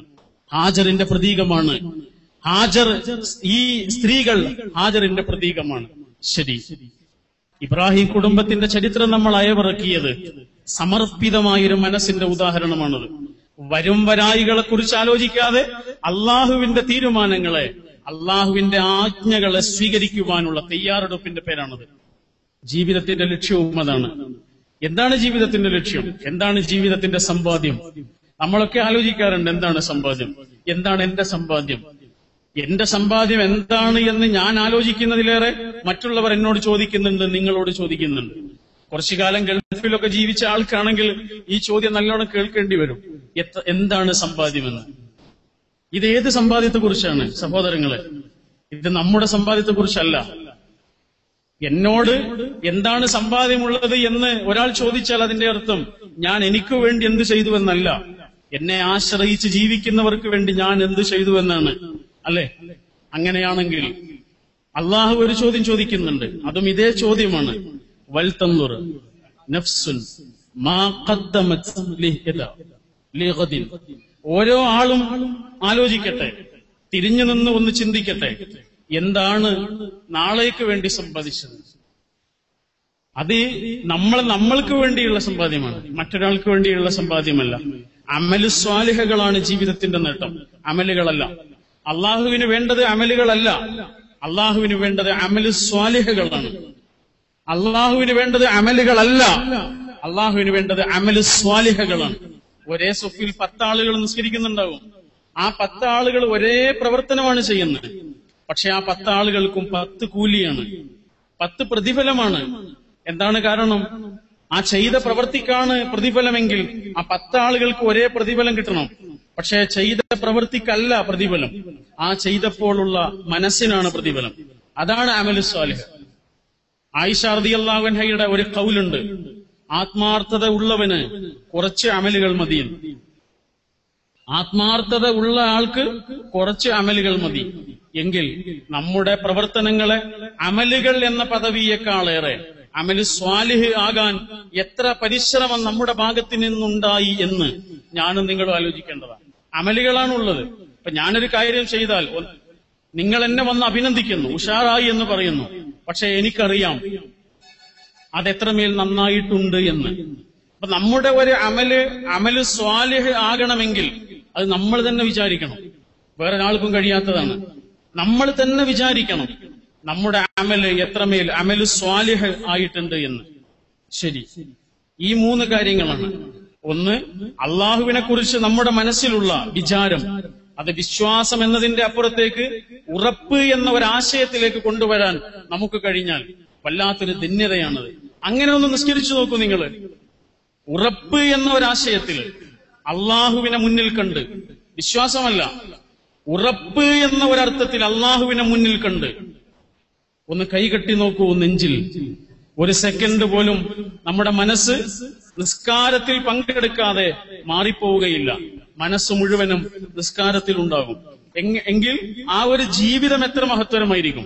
ഉറപ്പ് എന്ന ഒരാശയത്തിൽ നിന്നുകൊണ്ട് അള്ളാഹുവിനെ സ്വീകരിക്കുമ്പോൾ ഇഷ്ടം നിറഞ്ഞ മനസ്സോടുകൂടി അള്ളാഹുവിനെ ബോധ്യപ്പെടുമ്പോൾ ഉള്ള ഒരാഹ്ലാദമുണ്ട്. ഇബ്രാഹിം നബി അലൈഹി സ്വലാമിനെ കുറിച്ച് അള്ളാഹ് പറഞ്ഞ എന്താണ്? അള്ളാഹ് പറഞ്ഞു ഖലീലുല്ലാഹ്, എന്റെ സുഹൃത്താണ്, അല്ലെ? അള്ളാഹുവിന്റെ സുഹൃത്ത്, അള്ളാഹുവിന്റെ സുഹൃത്ത്. എപ്പോഴാണൊരു സുഹൃത്ത് ഉണ്ടാവുന്നത്? ഇഷ്ടത്തിൽ നിന്നല്ലേ അതുണ്ടാവുന്നത്? പേടിയിൽ നിന്നാണോ ഉണ്ടാകുന്നത്? അല്ല, പേടിയിൽ നിന്നല്ല. പലപ്പോഴും അള്ളാഹുവിനെ കുറിച്ചുള്ള പ്രസംഗങ്ങൾ, അള്ളാഹുവിനെ കുറിച്ചുള്ള എഴുത്തുകൾ ഈ പേടിയിൽ നിന്നാണ് പലപ്പോഴും വട്ടം കറങ്ങുന്നത്. അതിൽ നിന്നൊന്നും മാറണം. പുഞ്ചിരിച്ചുകൊണ്ട് അള്ളാഹുവിനെ കുറിച്ച് പറയാൻ കഴിയണം. അള്ളാഹുവിന്റെ ദയയെക്കുറിച്ച്, ആ സ്നേഹവായ്പിനെ കുറിച്ച്, മനസ്സിന്റെ ആഴങ്ങളിൽ നിന്നുള്ള ഇഷ്ടം നമ്മൾക്ക് അള്ളാഹുവിനോട് ഉണ്ടാകണം എന്നുണ്ടെങ്കിൽ അള്ളാഹുവിന്റെ സ്നേഹത്തെ ബോധ്യപ്പെടണം. നമ്മുടെ തൊട്ട് അടുത്ത രാജ്യമായ നേപ്പാളിലെ പ്രസിദ്ധയായ സിനിമാ താരമാണ് പൂജാലാമ. പൂജാലാമ 5-6 മാസങ്ങൾക്ക് മുമ്പ് ഈ അടുത്ത് ഖത്തറിലേക്ക് ഒരു ഷൂട്ടിങ്ങിന് വേണ്ടി പോകുമ്പോ 2 മണിക്കൂർ ഫ്ലൈറ്റ് വൈകി. ആ 2 മണിക്കൂർ നേരം എയർപോർട്ടിലിരിക്കുകയാണ്. സ്വാഭാവികമായും അടുത്തിരിക്കുന്ന ഒരു ചെറുപ്പക്കാരൻ, നല്ല സുമുഖനായ സുന്ദരനായ ഒരു യുവാവ്, 27 വയസ്സ് മാത്രം പ്രായമുള്ള പൂജാലാമ ആ ചെറുപ്പക്കാരനുമായിട്ട് വളരെ പെട്ടെന്ന് സൗഹൃദത്തിലായി. നല്ല കമ്പനിയായി അവര്. ആ സൗഹൃദത്തെ എങ്ങനെ വേണമെങ്കിലും അഹമ്മദ് മുനീർ എന്ന ആ ചെറുപ്പക്കാരന് ദുരുപയോഗപ്പെടുത്താമായിരുന്നു. പക്ഷേ കിട്ടിയ സമയം മുഴുവനും പൂജാലാമ എന്ന പ്രസിദ്ധിയുടെയും സമ്പന്നതയുടെയും സൗകര്യങ്ങളുടെയും നിറകുംഭങ്ങളിൽ ജീവിക്കുന്ന പൂജാലാമ എന്ന സിനിമാ നടിയോട് അഹമ്മദ് മുനീർ സംസാരിച്ചത് ആകാശഭൂമികൾക്കിടയിലെ ഏറ്റവും നല്ല കാര്യമായിരുന്നു. അദ്ദേഹം ചോദിച്ചു, നിങ്ങൾ ചെയ്യുന്ന ഏതൊരു തെറ്റും ഏതൊരു പാപവും നിങ്ങൾക്ക് ആരിൽ നിന്നും മറച്ചുവെക്കാം? എനിക്ക് മറച്ചുവെക്കാം. ഒരേ പുതപ്പിനുള്ളിൽ കഴിയുന്ന ഭാര്യയെ അതിമനോഹരമായി പറ്റിക്കാം. തൊട്ടടുത്ത് കിടക്കുന്ന ഭർത്താവിനെ അതിലേറെ മനോഹരമായി ചതിക്കാം. പരസ്പരം ചതിച്ചും പരസ്പരം വഞ്ചിച്ചും പരസ്പരം നിന്ദിച്ചും ജീവിക്കുന്ന ഒരു ലോകമാണ്. പക്ഷേ ഒരു കാര്യമുണ്ട്, നമ്മൾ ചെയ്യുന്ന എത്ര സ്വകാര്യമായ ഒരു പാപവും എത്ര സൂക്ഷ്മമായ ഒരു തെറ്റും ലോകത്തുള്ള എല്ലാ മനുഷ്യരുടെ കണ്ണുകളിൽ നിന്നും ക്യാമറയിൽ നിന്നും ഒളിപ്പിച്ചു വെക്കാൻ കഴിഞ്ഞാലും അത് കണ്ടുകൊണ്ട് ഒരാളുണ്ട് എന്ന കാര്യം പൂജാലാമയ്ക്ക് നിഷേധിക്കുവാൻ കഴിയുമോ എന്നാണ് അഹമ്മദ് മുനീർ ചോദിച്ചത്. 27 വയസ്സായപ്പോഴേക്ക് 5 ഭർത്താക്കന്മാരുടെ കൂടെ ജീവിച്ച സ്ത്രീയാണ് പൂജാലാമ. ബോധം നഷ്ടപ്പെടുന്നത് വരെ മദ്യപിക്കാറുണ്ടായിരുന്നു എന്നാണ് അവരെക്കുറിച്ച് തന്നെ അവർ പറഞ്ഞത്. ഈ ഒരു ചോദ്യം, ദൈവത്തെക്കുറിച്ച് ഇത്ര മനോഹരമായി എന്നോട് ഇതുവരെ ആരും സംസാരിച്ചിട്ടില്ല എന്നാണ് പൂജാലാമ പറഞ്ഞത്. ആ ചോദ്യം എന്റെ മനസ്സിൽ വന്ന് തറച്ചു. ഞാൻ ദൈവത്തെക്കുറിച്ച് കൂടുതലായി ചോദിച്ചു. സ്വാഭാവികമായും ഇസ്ലാമിനെ കുറിച്ച് ചർച്ച തുടർന്നു. ഇസ്ലാമിന്റെ വശ്യമനോഹരമായ ആശയധാരകളിലേക്ക് അഹമ്മദ് മുനീർ എന്നെ കൂട്ടിക്കൊണ്ടുപോയി. പൂജാലാമ ഖത്തറിലെ ഷൂട്ടിംഗ് ക്യാൻസൽ ചെയ്തിട്ട് നേപ്പാളിന്റെ തലസ്ഥാനമായ കാഠ്മണ്ഡുവിലേക്ക് തിരിച്ചു വന്ന് പത്രക്കാരെ മുഴുവനും വിളിച്ചുകൂട്ടി പറഞ്ഞു, മക്കനെ അണിഞ്ഞപ്പോൾ കൂടുതൽ സുന്ദരമായ മുഖത്തോടുകൂടി ലോകത്തോട് വിളിച്ചു പറഞ്ഞു, ഇനി എന്റെ പേര് പൂജാലാമ എന്നല്ല, എന്റെ പേര് അംന ഫാറൂഖിയാണ് എന്ന്. ഇന്ന് നേപ്പാളിലെ മുസ്ലിം സ്ത്രീകൾക്കിടയിൽ വിദ്യാഭ്യാസപരമായ സാമൂഹികമായ പ്രവർത്തന രംഗത്ത് നിറഞ്ഞു നിൽക്കുകയാണ് ആ പഴയ സിനിമാ താരം. നമ്മുടെ ഈ സമ്മേളനത്തിൽ പങ്കെടുപ്പിക്കണമെന്ന് നമ്മൾ വല്ലാതെ ആഗ്രഹിച്ചിരുന്നു. പക്ഷേ ചില സാങ്കേതിക കാരണങ്ങൾ കൊണ്ടത് നടന്നില്ല. എന്താണ് പൂജാലാമയുടെ ജീവിതത്തിൽ സംഭവിച്ചത്? അള്ളാഹുവിനെ കുറിച്ച് ഹൃദയത്തിന്റെ ഭാഷയിൽ പുഞ്ചിരിച്ചുകൊണ്ട് പറയാൻ കഴിഞ്ഞ ഒരു പ്രബോധകന്റെ വിജയമാണത്. എത്ര യാത്രകൾ നമ്മൾ ചെയ്യുന്നു, എത്രയെത്ര മനുഷ്യരെ കണ്ടുമുട്ടുന്നു. ഈ ഒരു സന്ദേശം ഹൃദയത്തിന്റെ ഭാഷയിൽ കൈമാറുവാൻ നമുക്ക് സാധിച്ചോ? ഇതാണ് നമ്മൾ ആലോചിക്കേണ്ടത്. ദഅവത്ത് ഷഹാദത്തിന്റെ ഏറ്റവും പ്രധാനപ്പെട്ട ഒരു ഭാഗമാണ്. കോട്ടയം ജില്ലയിലെ നമ്മുടെ ഒരു പ്രവർത്തകൻ, അദ്ദേഹത്തിന്റെ പ്രബോധന പ്രവർത്തനങ്ങളിലൂടെ ഒരുപാട് ആളുകൾ ഇസ്ലാമിന്റെ സ്നേഹ സന്ദേശം സ്വീകരിക്കുന്നു. എന്താണ് അദ്ദേഹത്തിന്റെ മാജിക്? നമ്മുടെ ഒരു സുഹൃത്ത് അദ്ദേഹത്തിന്റെ പിന്നാലെ പോയി. ഒരു ദിവസം അദ്ദേഹം പ്രബോധനത്തിന് വേണ്ടി പോയപ്പോ, ദഅവത്തിന് വേണ്ടി പോകുമ്പോ അദ്ദേഹത്തിന്റെ കൂടെ പോയി. എന്താണ് അദ്ദേഹത്തിന്റെ മാജിക് എന്നറിയാൻ അദ്ദേഹത്തിന്റെ കൂടെ പോയി ഒരു ദിവസം മുഴുവൻ അദ്ദേഹത്തിന്റെ കൂടെ പ്രബോധന പ്രവർത്തനത്തിൽ പങ്കെടുത്ത് ആ സുഹൃത്ത് തിരിച്ചു വന്നിട്ട് പറഞ്ഞു, അദ്ദേഹത്തിന്റെ മാജിക് വേറൊന്നുമല്ല, അദ്ദേഹം ഇസ്ലാമിനെ കുറിച്ച് പറയുന്നത് ഹൃദയം കൊണ്ടാണ്, നാവ് കൊണ്ടല്ല, ഹൃദയം കൊണ്ടാണ്. നാവ് കൊണ്ട് മാത്രം പറയുന്ന വാക്കുകൾ ചെവിയിൽ വന്നേ തട്ടൂ. ഹൃദയം കൊണ്ട് പറയുന്ന വാക്കുകൾ ഹൃദയത്തിലാണ് തട്ടുന്നത്. ഇസ്ലാമിനെ കുറിച്ച് അങ്ങനെ പറയാൻ നമുക്ക് സാധിക്കട്ടെ. ആരാണ് ഇലാഹ്? ആരാണ് ഇലാഹ്? നമ്മൾക്കിഷ്ടമില്ലാത്തൊരു കാര്യം നമ്മൾ ഒരാൾക്ക് വേണ്ടി ഇഷ്ടത്തോടു കൂടി ചെയ്യുന്നുണ്ടെങ്കിൽ അയാളാണ് ഇലാഹ്. അതാരാണോ അതാണ് നമ്മുടെ ഇലാഹ്. അത് ജോലിക്ക് വേണ്ടിയാണെങ്കിൽ അതാണ്, പണത്തിന് വേണ്ടിയാണെങ്കിൽ അതാണ്, വേറെ വല്ലതിനും വേണ്ടിയാണെങ്കിൽ അതാണ്. രാവിലെ 5 മണിക്ക് ഞാനോ നിങ്ങളോ എഴുന്നേൽക്കുന്നത് ജോലിക്ക് പോകാനാണെങ്കിൽ അത് ഇഷ്ടത്തോടു കൂടിയാവാം. അല്ലെങ്കിൽ നല്ലൊരു വിനോദത്തിന് വേണ്ടിയാണെങ്കിൽ എത്ര തണുപ്പുള്ള പ്രഭാതത്തിലും നമ്മൾ ഇഷ്ടത്തോടു കൂടി ഉണരും, അല്ലെ? എന്നാൽ ആ ഒരു ഇഷ്ടമുണ്ടല്ലോ. ലാ യുഅ്മിനു അഹദുക്കും ഹത്താ യകൂന ഹവാഉ തബഅൻ ബിമാ ജിഅ്തു ബിഹി. അല്ലാഹുവിന്റെ റസൂലിന്റെ തിരുമേനി സല്ലല്ലാഹു അലൈഹി വസല്ലമയുടെ മനോഹരമായ ഒരു വചനമാണ്. ലാ യുഅ്മിനു അഹദുക്കും. ഈമാൻ എന്താണ് എന്ന് നിങ്ങൾക്ക് മനസ്സിലായിട്ടില്ല. എന്നോട് നിങ്ങളോട് ഈമാൻ എന്താണ് എന്ന് നിങ്ങൾക്ക് മനസ്സിലായിട്ടില്ല. അവിടേക്ക് നിങ്ങൾ എത്തിയിട്ടില്ല. ഏതുവരെ? ഹത്താ യകൂന ഹവാഉ. നിങ്ങളുടെ ഇഷ്ടം തബഅൻ ബിമാ ജിഅ്തു ബിഹി. ഞാൻ എന്താണോ കൊണ്ടുവന്നത് അത് നിങ്ങളുടെ ഇഷ്ടമാകണം. നിസ്കരിക്കുന്ന 3-4 മിനിറ്റ് ഒരു ദിവസത്തിൽ ഏറ്റവും സന്തോഷമുള്ള സമയമാകണം. നിസ്കരിക്കുവാൻ വേണ്ടി പോകുന്ന ആ നടത്തം, ആ യാത്ര നമ്മുടെ മനസ്സിന്റെ ഏറ്റവും ഇഷ്ടമുള്ള സമയമാകണം. അതാണത്. എങ്കിൽ ആ ഒരു ഇഷ്ടത്തോടുകൂടി ഇസ്ലാമിനെ സ്വീകരിക്കുവാനും ദീനിനു വേണ്ടിയുള്ള പരിശ്രമങ്ങളിൽ മുന്നേറുവാനും നമുക്ക് സാധിച്ചാൽ അത് തന്നെയാണ് വിജയം. ഇസ്ലാമിനെ പല രീതിയിലാണെന്ന് വായിക്കുന്നത്. പല രീതിയിൽ ഇസ്ലാമിനെ നോക്കിക്കാണുന്നു. ചില ആളുകൾ പറയുന്നു കുറെ ആചാരങ്ങളാണ് ഇസ്ലാം, വേറെ ചില ആളുകൾ പറയുന്നു കുറച്ച് അനുഷ്ഠാനങ്ങളാണ് ഇസ്ലാം, വേറെ ചില ആളുകൾ ഇസ്ലാമിനെ ഒരു സാംസ്കാരിക സംഘടനയാക്കി മാറ്റുന്നു. നിങ്ങൾ ആലോചിച്ച് നോക്കൂ, യഥാർത്ഥത്തിൽ എന്താണ് ഇസ്ലാം? വിശുദ്ധ ഖുർആനും ഹദീസും മുന്നിൽ വെച്ചുകൊണ്ട്, ഇസ്ലാമിന്റെ ചരിത്രം മുന്നിൽ വെച്ചുകൊണ്ട് നമ്മൾ പരിശോധിച്ചാൽ നമുക്ക് മനസ്സിലാകും ഇസ്ലാം ഇസ് കൾച്ചർ. ഇസ്ലാം എന്ന് പറഞ്ഞൊരു സംസ്കാരമാണ്. ഒരാളുടെ സ്വകാര്യ ജീവിതത്തെ, വ്യക്തി ജീവിതത്തെ, കുടുംബ ജീവിതത്തെ, അയൽപ്പക്ക ബന്ധങ്ങളെ, രാഷ്ട്രീയ ബന്ധങ്ങളെ, സാമൂഹിക ബന്ധങ്ങളെ എല്ലാം സ്വാധീനിക്കുന്ന ഒരു കൾച്ചറാണ് ഇസ്ലാം, അല്ലെ? ആ ഒരു കൾച്ചറിലേക്ക് ഇസ്ലാമിനെ കൊണ്ടുവരാൻ സാധിച്ചാൽ അയാൾ ഒരു മുസ്ലിം എന്ന നിലക്ക്, ഒരു പ്രബോധകൻ എന്ന നിലക്കും വിജയിച്ചു. നമ്മുടെ നാട്ടിലേക്ക് ഇസ്ലാമിന്റെ വെളിച്ചവുമായി ആദ്യമായി കടന്നു വന്ന ആളുകൾ ഇസ്ലാമിനെ പ്രചരിപ്പിച്ചത് വലിയ ശബ്ദത്തിലൊന്നായിരുന്നില്ല, വലിയ പ്രസംഗങ്ങളിലൂടെ, പ്രഭാഷണങ്ങളിലൂടെ ആയിരുന്നില്ല, മറിച്ച് ഹൃദയത്തിന്റെ ഭാഷയിലായിരുന്നു. ഡോക്ടർ KM പണിക്കർ എഴുതിയിട്ടുള്ള ഒരു പുസ്തകമുണ്ട്. ആ പുസ്തകത്തിൽ അദ്ദേഹം പറയുന്നുണ്ട്, വൈകുന്നേരമായാൽ ഈ അമുസ്ലിങ്ങളായ ആളുകളുടെ, കൊടുങ്ങല്ലൂരിലെ ഹിന്ദു കുടുംബങ്ങളുടെ വാതിലിൽ വന്ന് ഇവരെ മുട്ടുന്നു. തുറന്നു നോക്കുമ്പോൾ എന്റെ പ്രിയപ്പെട്ട സുഹൃത്ത് ജമാഅത്തെ ഇസ്ലാമിയുടെ യുവജന സംഘടന സോളിഡാരിറ്റിയുടെ അഭിവന്ദ്യനായ ജനറൽ സെക്രട്ടറി ടി മുഹമ്മദ് വേളുമാണ് നമ്മുടെ സദസ്സിലേക്ക്, നമ്മുടെ വേദിയിലേക്ക് കടന്നു വന്നത്. ഞാൻ അദ്ദേഹത്തെ സ്വാഗതം ചെയ്യുന്നു. കൊടുങ്ങല്ലൂരിലെ ഹിന്ദു കുടുംബങ്ങളുടെ വീട്ടിൽ ഈ അറബികളായ ആളുകൾ വൈകുന്നേരം വന്ന് വാതിലിൽ മുട്ടുന്നു. തുറന്നു നോക്കുമ്പോൾ ഈ മാപ്പിളമാരാണ്. അവരോട് ചോദിക്കും, എന്താണ് ഈ സന്ധ്യാസമയത്ത്? അവരുടെ കൂടെ അറബിയും മലയാളവും അറിയുന്ന ദ്വിഭാഷികൾ പറഞ്ഞു കൊടുക്കും, ഇവർക്ക് ഭക്ഷണം കഴിക്കാനുള്ള സമയമായിട്ടുണ്ട്.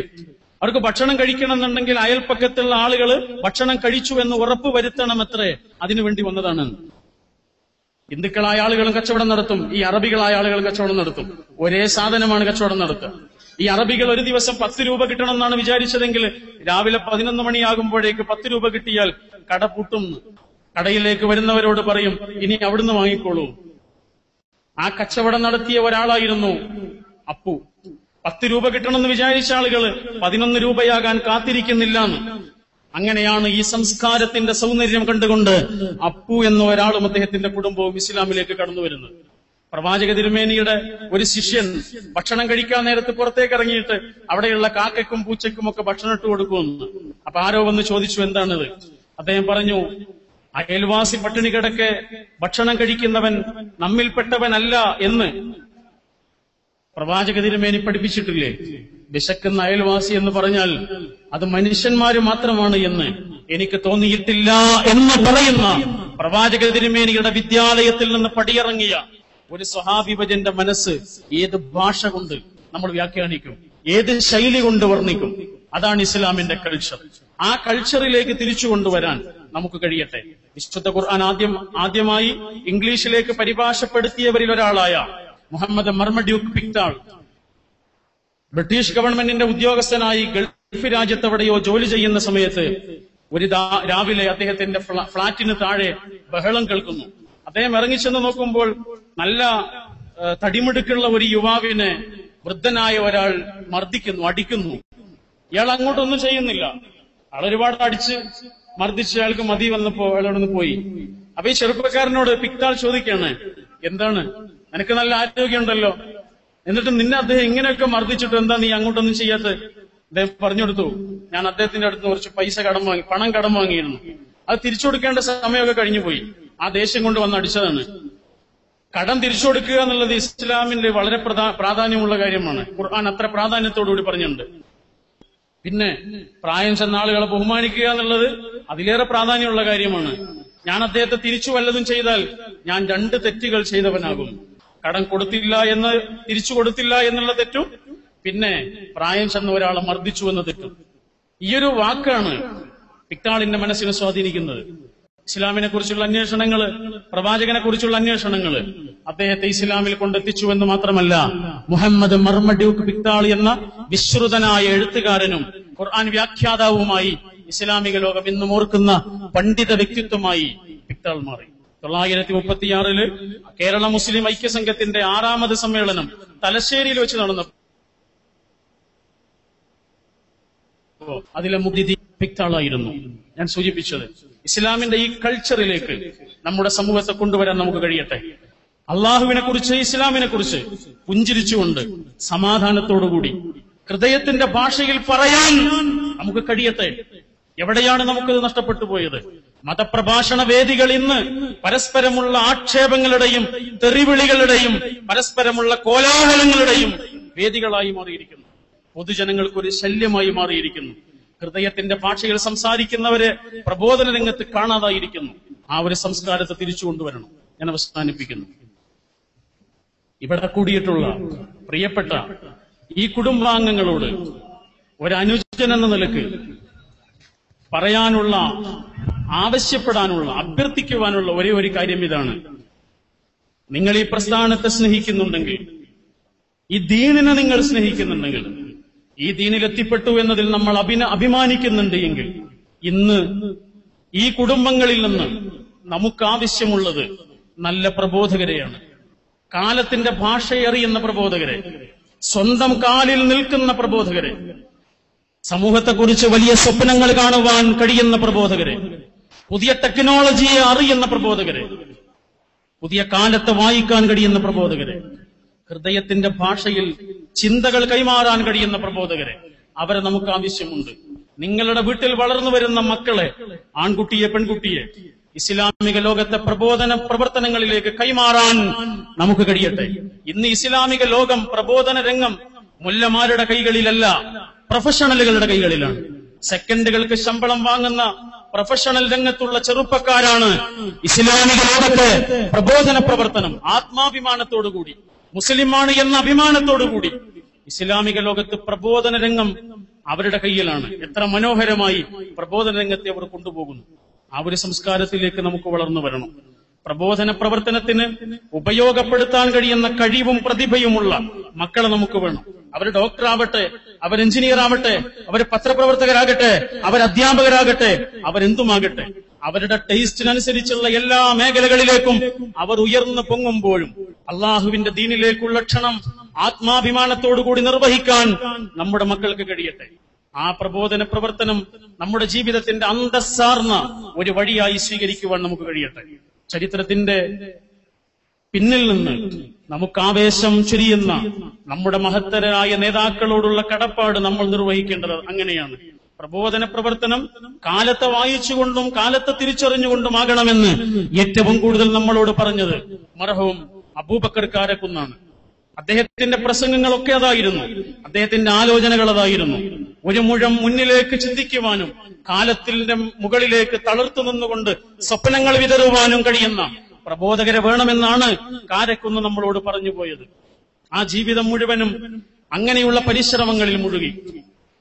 46 വയസ്സ് ഈ ലോകത്ത് ജീവിച്ച് തീർന്നപ്പോഴേക്കും വലിയ ഇതിഹാസങ്ങൾ സൃഷ്ടിച്ചുകൊണ്ട്, വലിയ ഒരു ആയുഷ്കാലം കൊണ്ട് നേടാൻ കഴിയുന്ന പ്രവർത്തനങ്ങൾ ചുരുങ്ങിയ യൗവനം തീർന്നു പോകുന്നതിന് മുമ്പ് ഈ ലോകത്തിൽ നിന്ന് കടന്നുപോയപ്പോഴും വലിയ സ്വപ്നങ്ങൾ നമ്മുടെ മേൽ വിതറിക്കൊണ്ടാണ് കാരക്കുന്ന് തിരിച്ചുപോയത്.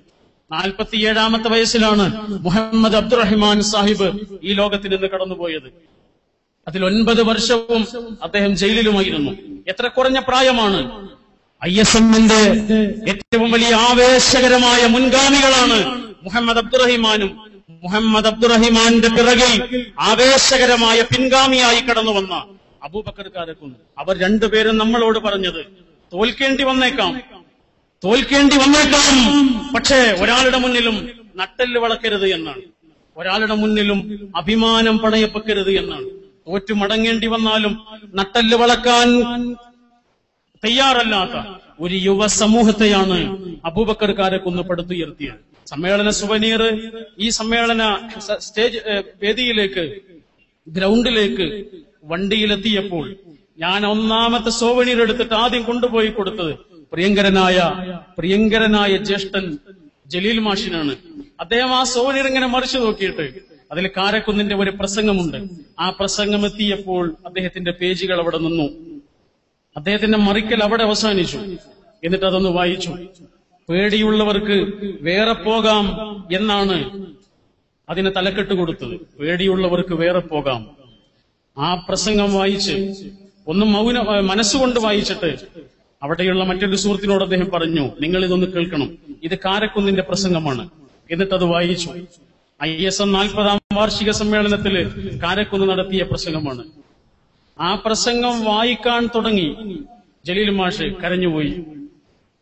വിതുമ്പി വിതുമ്പി ഒരു കൊച്ചുകുഞ്ഞിനെ പോലെ കരഞ്ഞുപോയി. ഒരു സഹപ്രവർത്തകനെ കുറിച്ച് ആലോചിക്കുമ്പോൾ മനസ്സ് നിറഞ്ഞ സ്നേഹം തുളുമ്പിയിട്ട് കരയാൻ കഴിയുക എന്നത് ഒരു ചെറിയ പ്രവർത്തനമല്ല. അനുയായികൾക്ക് പകരം അനിയന്മാരെ ഉണ്ടാക്കിയ ആളുകളാണ് കാരക്കുന്നും ജലീൽ മാഷും പ്രിയങ്കരനായ മുജീബുർ റഹ്മാൻ കിനാലൂരും. അനുയായികളെ അല്ല അവരുണ്ടാക്കിയത്, അനിയന്മാരെയാണ് ഉണ്ടാക്കിയത്. നമ്മുടെ ചരിത്രത്തിന്റെ മുൻഗാമികൾ നമ്മുടെ മുന്നിൽ എന്നും ആവേശമാകട്ടെ. അവരുടെ ജീവിതത്തിന്റെ നേട്ടങ്ങളെക്കുറിച്ചല്ല അവർ സ്വപ്നം കണ്ടത്, ഒരു വലിയ സമൂഹത്തെക്കുറിച്ചാണ്. ഒരു വലിയ സമൂഹത്തെക്കുറിച്ച്. അമ്മയ്ക്ക് കണ്ണുനീർ മാത്രം കൊടുത്തവൻ, നന്മയ്ക്ക് കണ്ണും കരുത്തും കൊടുത്തവൻ. അമ്മയ്ക്ക് കണ്ണുനീർ മാത്രം കൊടുത്തവൻ, നന്മയ്ക്ക് കണ്ണും കരുത്തും കൊടുത്തവൻ. പ്രിയമുള്ളതെല്ലാം ഒരു ഉജ്ജ്വല സത്യത്തിനൂർജമായി ഊറ്റിയോൻ രക്തസാക്ഷി. പ്രിയമുള്ളതെല്ലാം ഒരു ഉജ്ജ്വല സത്യത്തിനൂർജമായി ഊറ്റിയോൻ രക്തസാക്ഷി. എനിക്ക് ഈ പ്രസ്ഥാനം കൊണ്ട് എന്ത് കിട്ടിയെന്ന് ഒരു നിമിഷം പോലും ആലോചിക്കാതെ, എന്നെ കൊണ്ട് ഈ പ്രസ്ഥാനത്തിന് എന്ത് കിട്ടിയെന്ന് ഓരോ നിമിഷവും ആലോചിച്ച് പുതിയ കാൽവെപ്പുകളിലേക്ക് ധീരമായി കടന്നുപോകാൻ ഈ യുവസമൂഹത്തിന് കഴിയട്ടെ എന്ന് മനസ്സിന്റെ ഉള്ളറകളിൽ നിന്ന് ആത്മാർത്ഥമായി പ്രാർത്ഥിച്ചുകൊണ്ട് നിങ്ങൾക്കെല്ലാവർക്കും നന്ദി അർപ്പിച്ച് മനസ്സിന്റെ ഉള്ളിൽ നിന്ന് നിങ്ങൾക്ക് നന്മയ്ക്ക് വേണ്ടി പ്രാർത്ഥിച്ചുകൊണ്ട് ഞാൻ എന്റെ വാക്കുകൾ അവസാനിപ്പിക്കുന്നു. വൽഹംദുലില്ലാഹി റബ്ബിൽ ആലമീൻ. അല്ലാഹുമ്മ സ്വല്ലി വസല്ലിം അലാ നബിയിക മുഹമ്മദ് വ ആലിഹി വ അസ്ഹാബിഹി വസല്ലം. അസ്സലാമു അലൈക്കും വറഹ്മത്തുള്ളാഹി. പ്രബോധന രംഗത്ത് കരുത്തും കാര്യബോധവും കൈവിടാതെ കർമ്മപദത്തിൽ കാലിടറാതെ ജീവിതം സമർപ്പിതമാക്കണമെന്ന് ഓർമ്മപ്പെടുത്തി ഹൃദയസ്പർശിയായ വാക്കുകൾ സമ്മാനിച്ച PMA ഗഫൂറിന് പ്രത്യേക നന്ദി. പഠന സെഷനിൽ എടുത്തതായി നവോത്ഥാനം, ആദർശം, പ്രസ്ഥാനം എന്ന വിഷയം അവതരിപ്പിച്ചുകൊണ്ട് നമ്മോട് സംസാരിക്കാൻ ഇസ്ലാഹി ആദർശ പ്രതിരോധ നിരയിലെ മുന്നണി പോരാളിയും അക്ഷര വൈഭവത്തിന്റെ യുവശബ്ദവും ഇസ്ലാഹി കേരളത്തിന്റെ പ്രോജ്വല വാഗ്മിയുമായ അബ്ദുൽ ലത്തീഫ് കരിമ്പിലാക്കലിനെ സ്നേഹാദരം ക്ഷണിക്കുന്നു.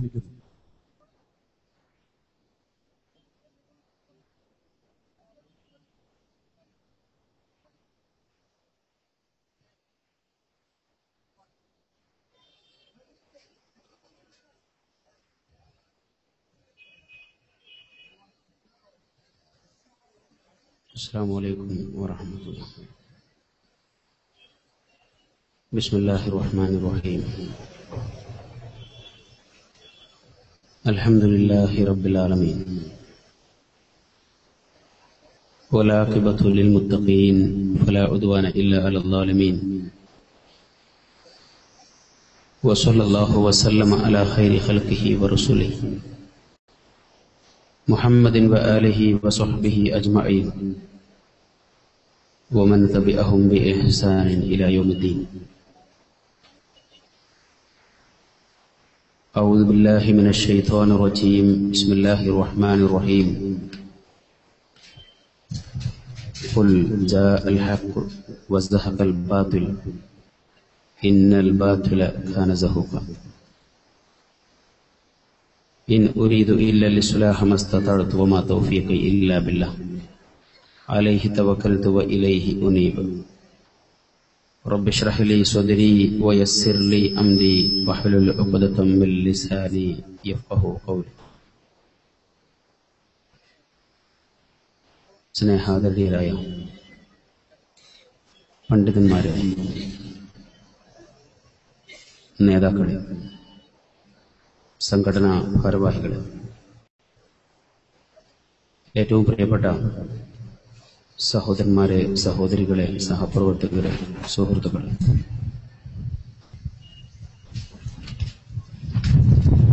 ISM എന്ന ഇസ്ലാഹി യുവ നിരക്ക് 45 വയസ്സ് പൂർണ്ണമാകുന്ന ഈ സന്ദർഭത്തിൽ ഈ ചെറുപ്പക്കാരുടെ വിളി കേട്ടുകൊണ്ട് കേരളത്തിന്റെ അഷ്ടദിക്കുകളിൽ നിന്നും ഒഴുകിയെത്തിയിരിക്കുന്ന, ഇപ്പോഴും എത്തിക്കൊണ്ടിരിക്കുന്ന പതിനായിരക്കണക്കിന് പ്രവർത്തകരോട് ചില കാര്യങ്ങൾ സംസാരിക്കണമെന്നാണ് സംഘാടകർ ആവശ്യപ്പെട്ടിട്ടുള്ളത്. ഈ സമ്മേളനം അതിന്റെ ആലോചനകൾ നടക്കുമ്പോൾ മുജാഹിദ് പ്രസ്ഥാനത്തിന്റെ ഐതിഹാസികമായ സംസ്ഥാന സമ്മേളനം അടുത്ത ഡിസംബറിൽ നടക്കേണ്ടതിന്റെ മുന്നോടിയായി എല്ലാ ഘടകങ്ങളുടെയും സാന്നിധ്യത്തിൽ മേൽനോട്ടത്തിൽ നടക്കേണ്ടുന്ന സമ്മേളനങ്ങളുടെ ഭാഗമായുള്ള ഒരു ഉപസമ്മേളനം മാത്രമാണ് യഥാർത്ഥത്തിൽ ഇതിന്റെ സംഘാടകർ ആലോചിച്ചത്.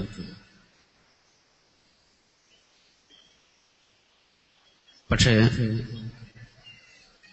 അങ്ങനെ വരുമ്പോ ഒരു നാട്ടിൽ നിന്ന് ഒരു ബസ് ബുക്ക് ചെയ്യുമെന്ന് വിചാരിച്ചിടത്ത് കാര്യങ്ങൾ ഇവിടെ എത്തുമ്പോൾ 4-5 ബസ്സുകൾ ബുക്ക് ചെയ്തിട്ടുണ്ട്. അതിന്റെ പ്രയാസങ്ങളാണ് ഈ ഗ്രൗണ്ടിൽ ഇപ്പോൾ അനുഭവിച്ചുകൊണ്ടിരിക്കുന്ന പ്രയാസങ്ങളെന്ന് മനസ്സിലാക്കുകയാണ്. പ്രസ്ഥാനത്തിന്റെ പ്രവർത്തകന്മാർ എന്ന നിലക്ക് ISMനോടും നമ്മുടെ പ്രസ്ഥാനത്തിന്റെ കാരണവന്മാരോടും സാരഥികളോടും സഹകരിക്കുവാനും സഹിക്കുവാനും തയ്യാറാകുമെന്ന് മനസ്സിലാക്കിക്കൊണ്ട് തന്നെ ഈ പരിമിതികളിൽ നിങ്ങളോടുള്ള പ്രയാസം പങ്കുവെച്ചുകൊണ്ട് ഞാൻ എന്റെ വിഷയത്തിലേക്ക് വരട്ടെ. നവോത്ഥാനം, പ്രസ്ഥാനം, ആദർശം. ഇവിടെ ചില സൗകര്യങ്ങൾ കൂടി ഒരുക്കിക്കൊണ്ടിരിക്കുന്നതിനാൽ എന്റെ സംസാരം സ്റ്റേജ് മാനേജർ എഴുത്തു തന്ന ശേഷമേ നിർത്താവൂ എന്ന് നേരത്തെ അറിയിച്ചിട്ടുണ്ട്. ചില ക്രമീകരണങ്ങൾക്ക് വേണ്ടി ആയതുകൊണ്ട് അത് അംഗീകരിക്കേണ്ടി വന്നതാണ്. ഒരു നവോത്ഥാന പ്രസ്ഥാനം അതിന്റെ ആദർശധാരയിൽ അണമുറിയാത്ത ഒഴുക്കായി അതിന്റെ യൗവനം തുടിച്ചു നിൽക്കുന്നത് നമ്മുടെ നേർക്കുനേരെ കാണുകയാണ്, അറിയുകയാണ്, അനുഭവിക്കുകയാണ്.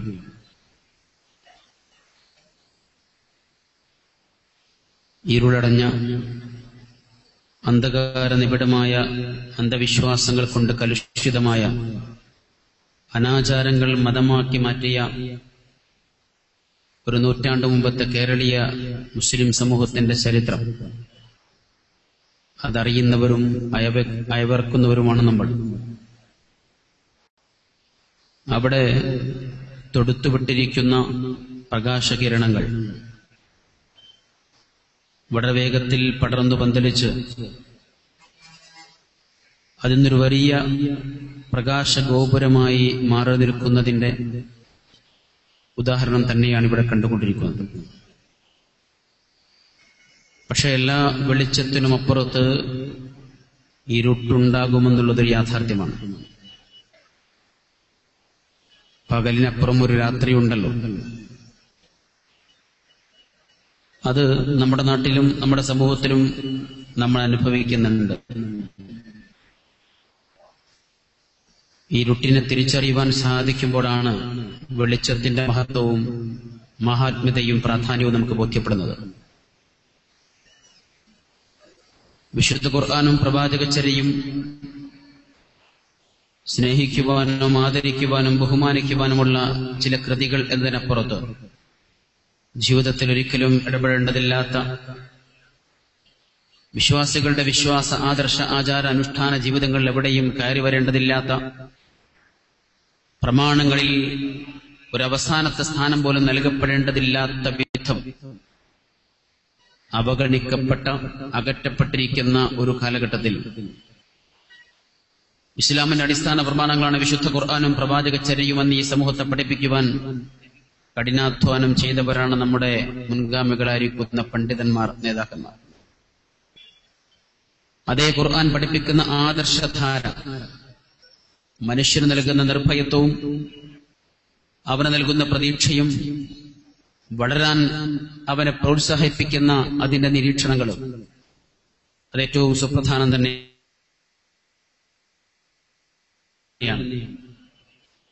അത് വിശുദ്ധ ഖുർആനിന്റെ വെളിച്ചത്തിലേക്ക് കടന്നു വന്നിരിക്കുന്ന ആളുകൾക്ക് ലഭിച്ചിരിക്കുന്നത് നിർഭയത്വപൂർണമായിരിക്കുന്ന ഒരു ജീവിതമാണ്.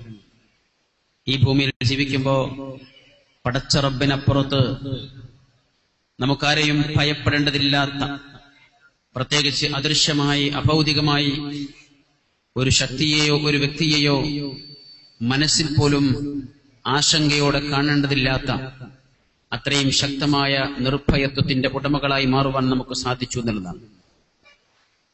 നമ്മുടെ മുൻഗാമികൾ അവർ തുടക്കം കുറിച്ചിരിക്കുന്ന ആദർശ പ്രബോധനത്തിന് 1.25 നൂറ്റാണ്ടിലധികം പഴക്കമുണ്ട്. എന്നാൽ അതിന്റെ സംഘടിതമായ ശ്രമങ്ങൾക്ക് 90 വർഷം പൂർത്തിയായി കഴിഞ്ഞു. ഇത് രണ്ടുമല്ലാത്ത ഒരു നൂറ്റാണ്ടിനെക്കുറിച്ച് ആലോചിക്കുന്നവർ അതിനുവേണ്ടിയുള്ള ചില സൗകര്യങ്ങൾ ചെയ്തുകൊണ്ടിരിക്കുമ്പോൾ അതൊരു അനുശോചന യോഗമായി മാറുമോ എന്ന ആശങ്കയിൽ അവിടെയും ഇവിടെയും ഒക്കെ കേട്ടുകൊണ്ടിരിക്കുന്ന ചില സംഗതികൾ നമുക്കറിയാവുന്നതാണ്. നമ്മൾ ആലോചിക്കേണ്ടത്, നവോത്ഥാനത്തെക്കുറിച്ച് പറയുമ്പോൾ അത് പറയാൻ, അത് അയവിറക്കാൻ, അത് സമൂഹത്തിന് ഇനിയും പകർന്നു കൊടുക്കുവാൻ സാധ്യതയും സാഹചര്യമുള്ളവരാരെന്ന തിരിച്ചറിവുണ്ടാവണം. മുജാഹിദ് പ്രസ്ഥാനം മുന്നോട്ട് വെച്ചിരിക്കുന്ന നവോത്ഥാന ധാര ഒരു ഭാഗം ആദർശത്തിന്റേതാണ്, ആചാര അനുഷ്ഠാനങ്ങളുടേതാണ്, ജീവിത രീതികളുടേതാണ്. നേരത്തെ സഹപ്രവർത്തകൻ ഗഫൂർ സൂചിപ്പിച്ച പോലെ നമ്മുടെ ജീവിതത്തിന്റെ മുച്ചൂടും മാറ്റിമറിക്കേണ്ടുന്ന സുപ്രധാനമായിരിക്കുന്ന കാര്യങ്ങളെക്കുറിച്ച് തന്നെയാണ് നവോത്ഥാനത്തിന് സംസാരിക്കാനുണ്ടായിരുന്നത്. അതോടൊപ്പം ഈ രാജ്യം ഓരോ നിമിഷങ്ങളെയും തിരിച്ചറിഞ്ഞ് ബാധ്യതകൾ നിർവഹിക്കുവാൻ ഈ പ്രസ്ഥാന സാരഥികൾ സമൂഹത്തെ പഠിപ്പിച്ചിട്ടുണ്ട്. അതുകൊണ്ടാണ് ഇന്ത്യൻ സ്വാതന്ത്ര്യ സമരത്തിന്റെ മുന്നണി പോരാളികളായി കേരളീയ സമൂഹത്തിന്റെ മുമ്പിൽ ഉറച്ചു നിൽക്കുവാൻ അഭിമാനത്തോടെ എന്നുമെന്നും ആ ഒരു തലത്തിലേക്ക് കടന്നുപോകുവാൻ നമ്മുടെ മുൻഗാമികളായ സാരഥികൾക്ക് സാധിച്ചത്. ഇന്ത്യൻ സ്വാതന്ത്ര്യ സമരത്തിന്റെ ചരിത്രം പരത്തുമ്പോൾ അങ്ങകലെ മഹാത്മജിയുടെ, നെഹ്റുവിന്റെ,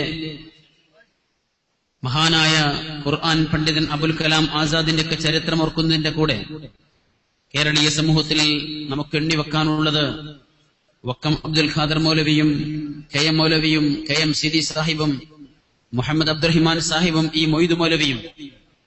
അങ്ങനെ തുടരുന്ന ആ പട്ടിക നവോത്ഥാന പ്രസ്ഥാനത്തിന്റെ നായകന്മാരിലാണ് എത്തിനിൽക്കുന്നതെന്ന് നമുക്കറിയാം.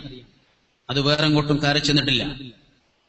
അങ്ങനെയുള്ള ഒരു സമരത്തെ മതവിരുദ്ധമായി കണ്ട പലരുമുണ്ടായിരുന്നു. യാഥാസ്ഥിക രംഗത്ത് നിന്ന്, യാഥാസ്ഥിക വേദികളിൽ നിന്ന് അങ്ങനെയുള്ള ശ്രമങ്ങളെ അകറ്റി നിർത്തുവാനും ആട്ടിയോടിക്കുവാനുമുള്ള ശ്രമങ്ങൾ നമ്മൾ മനസ്സിലാക്കിയിട്ടുണ്ട്. നിലവിലുള്ള ഭരണകൂടത്തെ, അത് ഏതു രാജ്യത്തെ ഭരണകൂടമാണെങ്കിലും അന്ധമായി അനുകരിക്കേണ്ടത്, അനുസരിക്കേണ്ടത് മതത്തിന്റെ ബാധ്യതയാണ് എന്ന് പഠിപ്പിച്ച് ഇന്ത്യൻ സ്വാതന്ത്ര്യ സമരത്തിന്റെ മുമ്പിൽ നിന്ന് മുസ്ലിം സമൂഹത്തെ പിന്തിരിപ്പിക്കുവാൻ അന്ന് യാഥാസ്ഥിക വിഭാഗം നടത്തിയിരിക്കുന്ന ശ്രമങ്ങൾ നമ്മളേവർക്കും സുപരിചിതമാണ്. അതോടൊപ്പം തന്നെ മറ്റു ചില ശബ്ദങ്ങൾ നമ്മൾ കേൾക്കാതിരുന്നിട്ടില്ല. നാം ജീവിക്കുന്ന മണ്ണ് ഇസ്ലാമിക രാഷ്ട്രമാക്കി പരിവർത്തിപ്പിക്കലാണ് നമ്മുടെ ജീവിതത്തിന്റെ അടിസ്ഥാന ലക്ഷ്യമെന്ന് സമൂഹത്തെ പഠിപ്പിക്കുവാൻ വിശുദ്ധ ഖുർആനിലെ അതിപ്രധാനമായ സാങ്കേതിക പദങ്ങളെ ഉപയോഗപ്പെടുത്തിക്കൊണ്ട് റബ്ബും ഇലാഹും ദീനും ഇബാദത്തും ജിഹാദുമൊക്കെ വിശദീകരിക്കപ്പെട്ടിരിക്കുന്ന ഒരു കാലഘട്ടം. അതിൽ നിന്ന് അത് പഠിപ്പിച്ചിരിക്കുന്ന ആളുകൾ ചെന്നെത്തിയത് ഈ രാജ്യത്തിന്റെ സ്വാതന്ത്ര്യ സമരത്തിൽ നിന്ന് മുസ്ലിങ്ങൾ പിന്തിരിയണമെന്ന് തന്നെയാണ്.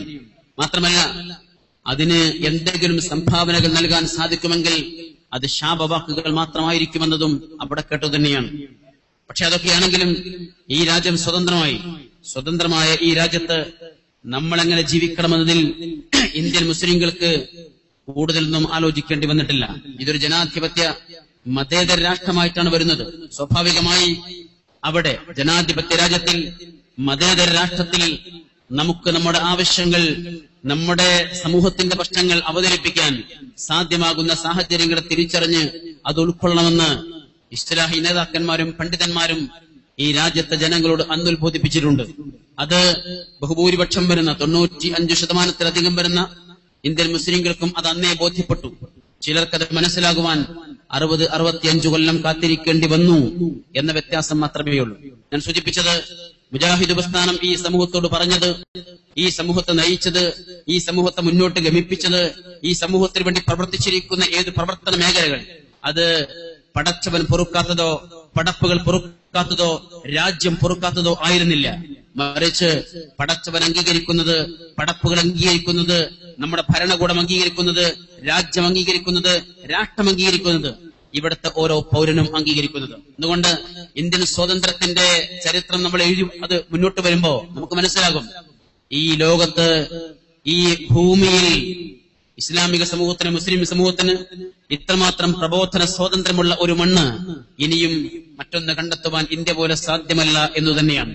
അതോടൊപ്പം ഓരോ മുസ്ലിമിന്റെയും, ഓരോ ഹിന്ദുവിന്റെയും, ഓരോ ക്രൈസ്തവന്റെയും, മതമുള്ളവന്റെയും ഇല്ലാത്തവന്റെയും ആവശ്യങ്ങൾ ഭരണകൂടത്തിന്റെ മുമ്പിൽ നേരിട്ട് എത്തിക്കുവാനുള്ള പ്രതിനിധികളെ പറഞ്ഞേക്കുവാൻ സാധിക്കുന്ന തീർത്തും ജനാധിപത്യ രീതിയിലുള്ള സംവിധാനം ഒരുപക്ഷെ ഈ രാജ്യത്ത് മാത്രമാണ് ഇത്ര വിശാലമായി നിലനിൽക്കുന്നത്. അവിടെ നിന്നുകൊണ്ട് വോട്ട് ചെയ്യുവാനും ഇലക്ഷനിൽ പങ്കെടുക്കുവാനും അതിൽ മത്സരിക്കുവാനും സർക്കാർ സംവിധാനങ്ങൾ ഉപയോഗപ്പെടുത്തുവാനും അവർക്ക് നികുതി കൊടുത്തുകൊണ്ട് ജീവിക്കുന്നതിനാൽ അവരുടെ വിദ്യാഭ്യാസ സംവിധാനങ്ങളോട് സഹകരിക്കുവാനുമൊക്കെ ഈ പ്രസ്ഥാന നായകന്മാർ അന്ന് ഈ സമൂഹത്തെ പഠിപ്പിച്ചു, ബോധിപ്പിച്ചു. പക്ഷെ അത് മനസ്സിലാകാത്ത ആളുകൾ ഉണ്ടായിട്ടുണ്ട്. അത് അവരെ മാത്രം കുറ്റപ്പെടുത്തിയിട്ട് കാര്യമില്ല. എങ്കിലും വർഷങ്ങൾ, പതിറ്റാണ്ടുകൾ കഴിയുമ്പോൾ അതേ ധാരയിലേക്ക് കടന്നു വരുവാൻ അവർ ശ്രമിക്കുന്നു എന്നത് അത് സന്തോഷകരമാണ്, സ്വാഗതാർഹമാണ്.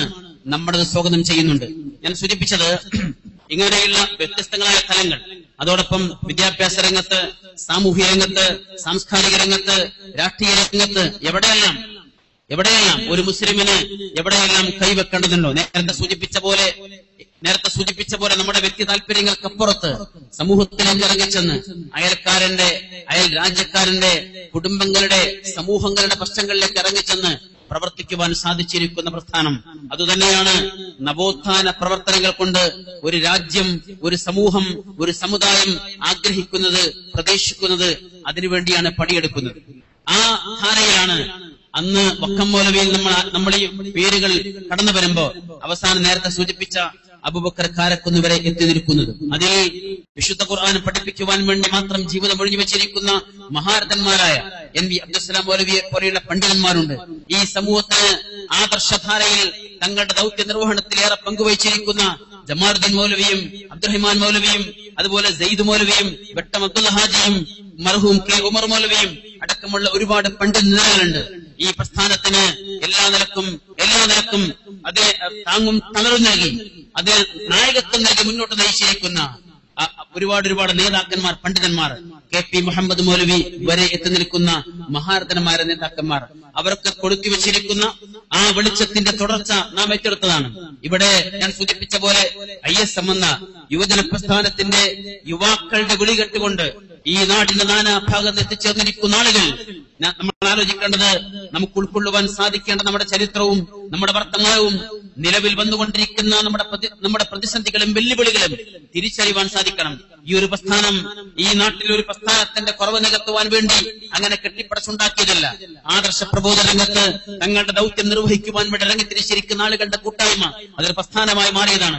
1922 അത് കേരള മുസ്ലിം ഐക്യസംഘമായി മാറിയെങ്കിൽ 1924 അതിലൂടെ കേരള ജംഇയ്യത്തുൽ ഉലമ ഉണ്ടായെങ്കിൽ അതിന്റെ പ്രവർത്തന പാതയിൽ പതിറ്റാണ്ടുകൾ പിന്നിടുമ്പോ ഈ നാട്ടിലെ ഏതൊരു മുസ്ലിം പൗരനും, പ്രത്യേകിച്ച് ഈ പ്രസ്ഥാനത്തിന്റെ ആശയധാരയിൽ മുന്നോട്ട് പോകാൻ സാധിക്കുന്ന ഏതു സാധാരണക്കാരനും തങ്ങളുടെ പങ്ക് നിർവഹിക്കാവുന്ന രൂപത്തിൽ കടന്നു വന്നിരിക്കുന്ന കേരള നേതൃത്വ മുജാഹിദീൻ ജനകീയമായി, സാമൂഹ്യമായി പ്രബോധന രംഗത്ത് ഇടപെട്ടുകൊണ്ട് മുന്നോട്ട് പോകാൻ കഴിഞ്ഞ 65 വർഷത്തോളമായി സാധിച്ചിരിക്കുന്ന ഒരു മഹത്തായ പ്രസ്ഥാനം. ആ പ്രസ്ഥാനത്തിന്റെ താങ്ങും തണലുമായി, അതിന്റെ എല്ലാമായി അതിനെ മുന്നോട്ട് ഗമിക്കുന്നതിൽ ഏറ്റവും ശ്രദ്ധേയമായി പങ്കുവഹിച്ച് കടന്നു വന്നിരിക്കുന്ന വിഭാഗമാണ് മുജാഹിദ് പ്രസ്ഥാനത്തിന്റെ യുവജന നിര ISM എന്നത്. ആരൊക്കെ വിസ്മരിച്ചാലും അത് വിസ്മരിക്കാൻ സാധിക്കാത്ത യാഥാർത്ഥ്യമാണ് എന്ന് നാം തിരിച്ചറിയുക. 1966 ഇതേ പാലക്കാട് വെച്ച് അന്ന് കേരളം സംഘടിപ്പിച്ചിരിക്കുന്ന ഒരു സമ്മേളനത്തിലെ വളണ്ടിയേഴ്സ് ആരാണ് വളണ്ടിയേഴ്സ്? ഈ സമ്മേളനം കാണാത്തവർ, ഈ സമ്മേളനം കേൾക്കാത്തവർ, ഈ സമ്മേളനത്തിനു വേണ്ടി അഹോരാത്രം പരിശ്രമിക്കുന്നവർ. ഞങ്ങൾ ഇന്നലെ ഇവിടുത്തെ വളണ്ടിയേഴ്സ് വർക്ക് ചെയ്യുന്ന ചില പ്രത്യേക സ്ഥലങ്ങൾ സന്ദർശിച്ചു. അവര് ചിലർ ആവശ്യപ്പെട്ടത് ഞങ്ങൾക്ക് ഈ സമ്മേളനം കേൾക്കാൻ കഴിയുമോ എന്നാണ്. പക്ഷെ അപ്പോൾ തന്നെ ആശങ്ക, കേൾക്കാൻ വേണ്ടി ഒരു ക്യാബിൻ വെച്ചു കൊടുക്കാൻ പറ്റാത്തതുകൊണ്ടല്ല, പക്ഷെ വെച്ചുകൊടുത്താൽ അവർക്ക് അങ്ങോട്ടും ഇങ്ങോട്ടും കാര്യങ്ങൾ സംസാരിച്ച് തങ്ങളുടെ ദൗത്യം കൃത്യമായി നിർവഹിക്കുവാൻ സാധിക്കുമോ എന്ന ആശങ്ക. ഈ ആശങ്കയിലാണ് അവർ കഴിഞ്ഞുകൂടുന്നത്. ഈ കടന്നു വരുന്ന 10,000-കണക്കിന് ജനങ്ങൾക്ക് അന്നമൊരുക്കാൻ, വെള്ളമൊരുക്കാൻ, പാർപ്പിടമൊരുക്കാൻ, സൗകര്യങ്ങൾ ഒരുക്കാൻ, അവർക്ക് സംവിധാനങ്ങൾ ഉണ്ടാക്കുവാൻ പലപ്പോഴും പലരുടെയും അത്രയൊന്നും അവസരോചിതമല്ലാത്ത പഴികേൽക്കുവാനൊക്കെ വിധിക്കപ്പെട്ടിരിക്കുന്ന വോളണ്ടിയേഴ്സ്, അതൊരു പ്രസ്ഥാനത്തിന്റെ ഏറ്റവും വലിയ മുതൽക്കൂട്ടാണ്. അവർ ഈ ഭൗതികമായി എന്തെങ്കിലും ചോദിച്ചു വാങ്ങിയിട്ട്, അല്ലെങ്കിൽ എന്തെങ്കിലും നേടുമെന്ന് കരുതിയിട്ട്, എന്തെങ്കിലും തേടിയിട്ട്, എന്തെങ്കിലും പ്രതീക്ഷിച്ചിട്ട് കടന്നു വന്നവരല്ല. അവർ ഈ പ്രസ്ഥാനത്തിന് വേണ്ടി, ഈ ആദർശ പ്രബോധന രംഗത്ത് കടന്നു വരുന്ന ആളുകൾക്ക് വേണ്ടി എന്തും ത്യജിക്കുവാൻ തയ്യാറായി ഈ സമ്മേളനം തുടങ്ങുന്ന മുമ്പേ എത്തുകയും സമ്മേളനം കഴിഞ്ഞ് എല്ലാവരും പിരിഞ്ഞു പോയാലും പിരിഞ്ഞു പോകാൻ കഴിയാത്ത ഉത്തരവാദിത്തങ്ങൾ ഏറ്റെടുക്കുകയും ചെയ്തവരാണ്.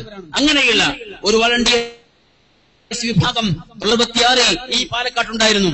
ആ വളണ്ടിയേഴ്സ് വിഭാഗത്തെ പ്രസ്ഥാനത്തിനു വേണ്ടി എന്നേക്കുമായി ഉപയോഗപ്പെടുത്തണം എന്ന തിരിച്ചറിവാണ് 1967-ലെ ISMന്റെ രൂപീകരണം. ഈ പാലക്കാട്ട് സമ്മേളനമാണ് അതിന്റെ കാരണമായി കടന്നു വന്നത് എന്ന് ഞാൻ ഓർമ്മിച്ചു എന്ന് മാത്രം ഇരിക്കട്ടെ. ആ സമ്മേളനം, അതിന്റെ അനന്തരമായി കടന്നു വന്നിരിക്കുന്ന ISM, അതിന്റെ 45 വർഷം പൂർത്തീകരിക്കുമ്പോ അതിന് ഈ നാടിന്, ഈ നാട്ടുകാർക്ക് വേണ്ടി ചെയ്യാൻ സാധിച്ചിരിക്കുന്ന കർമ്മമേഖലകൾ ഒട്ടും ചെറുതല്ല നമുക്കറിയാം.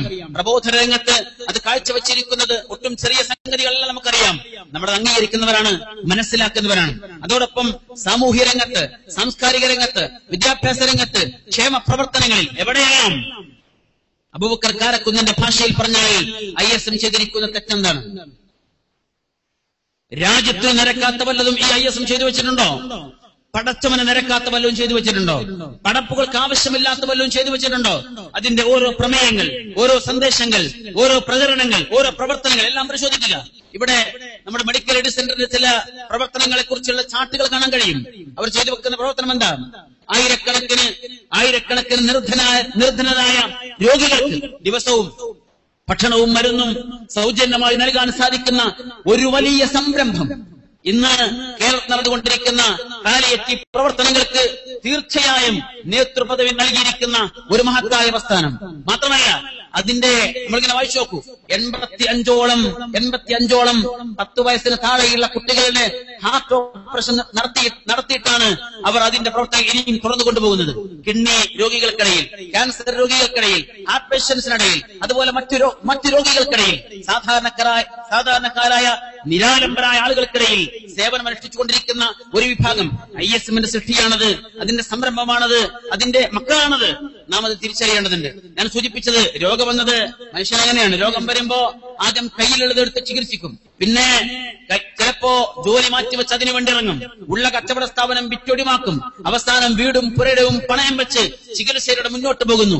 എന്നിട്ടും സാധിക്കാതിരിക്കുമ്പോ നിരാലംബരായി യാതൊന്നും ചെയ്യാൻ സാധിക്കാതെ മറ്റുള്ളവരുടെ മുമ്പിൽ കൈനീട്ടേണ്ട അവസ്ഥ വരുമ്പോ ആ അവസ്ഥയിലേക്ക് എത്തിക്കാതിരിക്കുവാൻ അവർക്കാവശ്യമുള്ള സേവന പ്രവർത്തനങ്ങൾ ചെയ്തുകൊണ്ടിരിക്കുന്ന ISMന്റെ മെഡിക്കൽ എയ്ഡ് സെന്റർ നോക്കിക്കൊണ്ട് ചില ആളുകൾ സംസാരിച്ചത് ഞങ്ങളുടെ കാതുകൾ ഇന്നുമുണ്ട്, ഞങ്ങളുടെ മനസ്സിലുണ്ട്. ആരൊക്കെ നമുക്കത് പൊറുക്കാൻ സാധിക്കും, പക്ഷെ മറക്കാൻ കഴിയില്ല. മറക്കാൻ കഴിയാത്ത അപരാധങ്ങൾ ചെയ്തു വെച്ചിരിക്കുന്ന ആളുകളോട് പുറത്താലും മറക്കാത്ത യാഥാർത്ഥ്യങ്ങൾ. അത് നമ്മൾ കേട്ടു. മരുന്ന് വേണോ മരുന്ന് എന്ന് പറഞ്ഞുകൊണ്ട് ഒരു പ്രവാചകനും കടന്നു വന്നിട്ടില്ല. അരി വേണോ അരി എന്ന് പറഞ്ഞുകൊണ്ട് ഒരു പ്രവാചകനും കടന്നു വന്നിട്ടില്ല. തുണി വേണോ തുണി എന്ന് പറഞ്ഞുകൊണ്ട് ഒരു പ്രവാചകനും കടന്നു വന്നിട്ടില്ല. മറിച്ച് അതൊക്കെ നിർവഹിക്കുവാൻ ഇവിടെ ഒരുപാട് മതസ്ഥരും ഒരുപാട് സാമൂഹ്യ സന്നദ്ധ സംഘടനകളും ഉണ്ടായിരിക്കെ നമ്മുടെ പ്രവർത്തനങ്ങൾ വേറെ ചില മേഖലകളിൽ മാത്രം ഒതുക്കി നിർത്തണമെന്നാവശ്യപ്പെട്ട് തൗഹീദിന്റെ മഹത്വമാണ് പറയുന്നത് എന്ന് ആളുകൾക്കിടയിൽ പ്രചരിപ്പിക്കുവാൻ ശ്രമിച്ചിരിക്കുന്ന ആളുകൾ ഇന്ന് പറഞ്ഞുകൊണ്ടിരിക്കുന്ന തൗഹീദിന്റെ അവസ്ഥ എന്താണ് എന്ന് നാം തിരിച്ചറിഞ്ഞുകൊണ്ടിരിക്കുന്നു. ഇടക്കാലത്ത് കടന്നു വന്നിരിക്കുന്ന ചില പ്രശ്നങ്ങൾ ആരൊക്കെയാണ് വിജനമായ ഭൂമിയിൽ നിന്ന് ജിന്നിനോടും മരത്തിനോടും സഹായം തേടുന്നതെന്ന് ഗവേഷണം നടത്തുവാൻ വേണ്ടി 5-6 കൊല്ലം വിട്ടുകൊടുത്തപ്പോ സംഭവിച്ചത് സ്വന്തം പ്രസ്ഥാനം വിജനമായ ഭൂമിയായി മാറി എന്നതാണ് നാം മനസ്സിലാക്കുക. അവിടേക്ക് കാര്യങ്ങൾ എത്തിയല്ലോ. എത്തിയത് നമ്മളാരും എത്തിച്ചതല്ല, നമ്മളൊന്നും ചെയ്തിട്ടില്ല.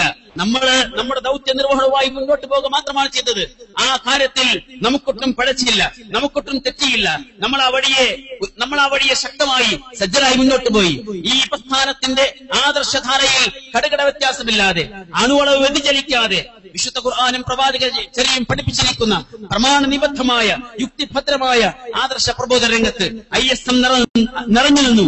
അതിന്റേതായ ഒരുപാട് സംരംഭങ്ങൾ രംഗത്ത് വന്നു. നമുക്കറിയാം, ഇന്നും കോഴിക്കോട് കേന്ദ്രീകരിച്ച് നിലനിൽക്കുന്ന മർക്കസ് ഉദാവ ഒരു ഘട്ടത്തിൽ ISM എന്ന യുവജന പ്രസ്ഥാനത്തെ പ്രത്യേകമായി രജിസ്റ്റർ ചെയ്തത് വലിയ കുറ്റമായി കാണുന്ന ആളുകൾ ഇന്ന് തിരിച്ചു പറയുന്നു, നിങ്ങൾ അത് 2000 രജിസ്റ്റർ ചെയ്തില്ലായിരുന്നുവെങ്കിൽ കേരളക്കരയിൽ ആദർശ പ്രബോധന രംഗത്ത്, തൗഹീദി പഠന രംഗത്ത്, തൗഹീദി പ്രബോധന രംഗത്ത് നിറഞ്ഞു നിൽക്കുന്ന ഒരു കൊച്ചു സ്ഥാപനം പോലും ഉണ്ടാവില്ല.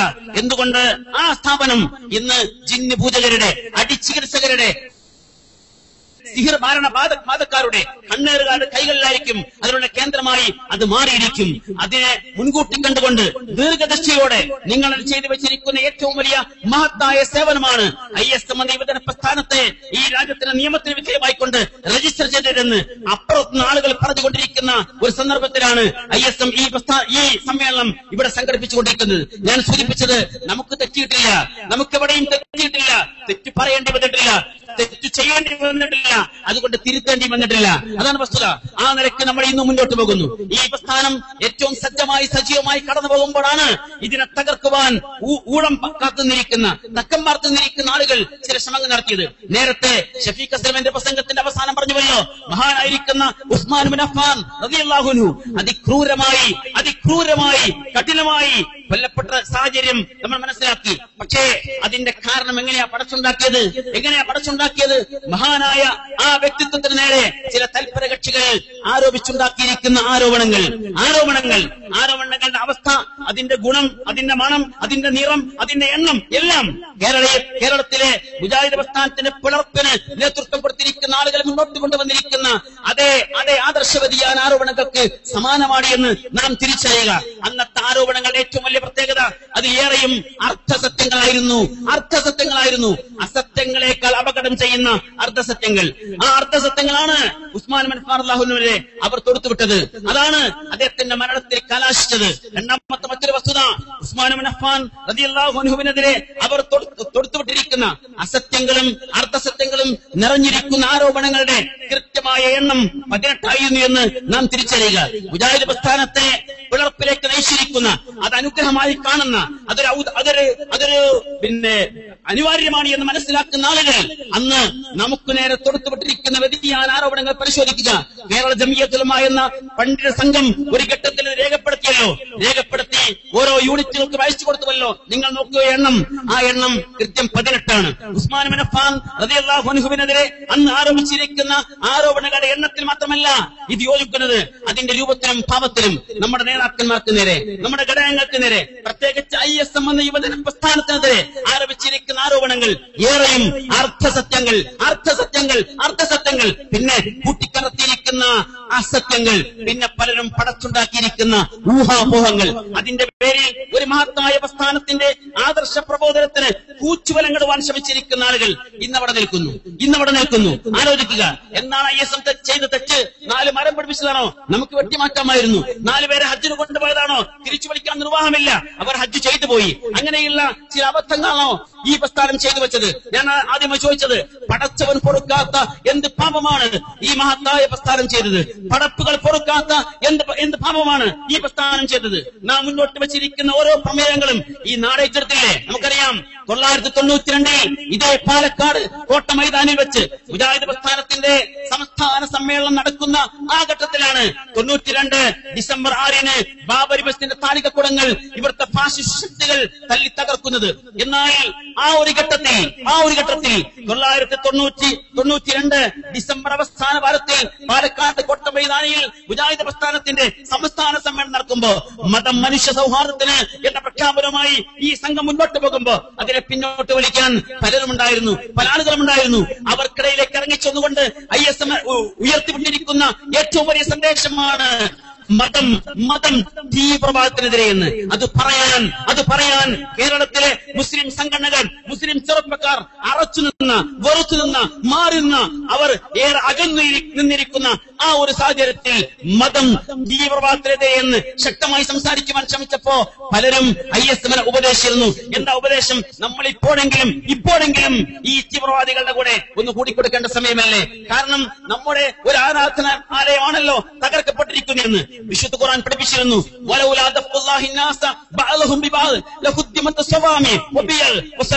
ഖുർആന്റെ പ്രയോഗമാണ്. പടച്ച റബ്ബ് കൃത്യമായി പറയുന്നു, ചില വിഭാഗങ്ങളെ മറ്റു ചില വിഭാഗങ്ങളെ കൊണ്ട് നാം തടുത്തില്ലായിരുന്നുവെങ്കിൽ ഈ ഭൂമിയിലുള്ള സകലമായ ആരാധനാലയങ്ങളും തകർക്കപ്പെടുമായിരുന്നു. പടച്ചവന്റെ സന്ദേശം എന്താ?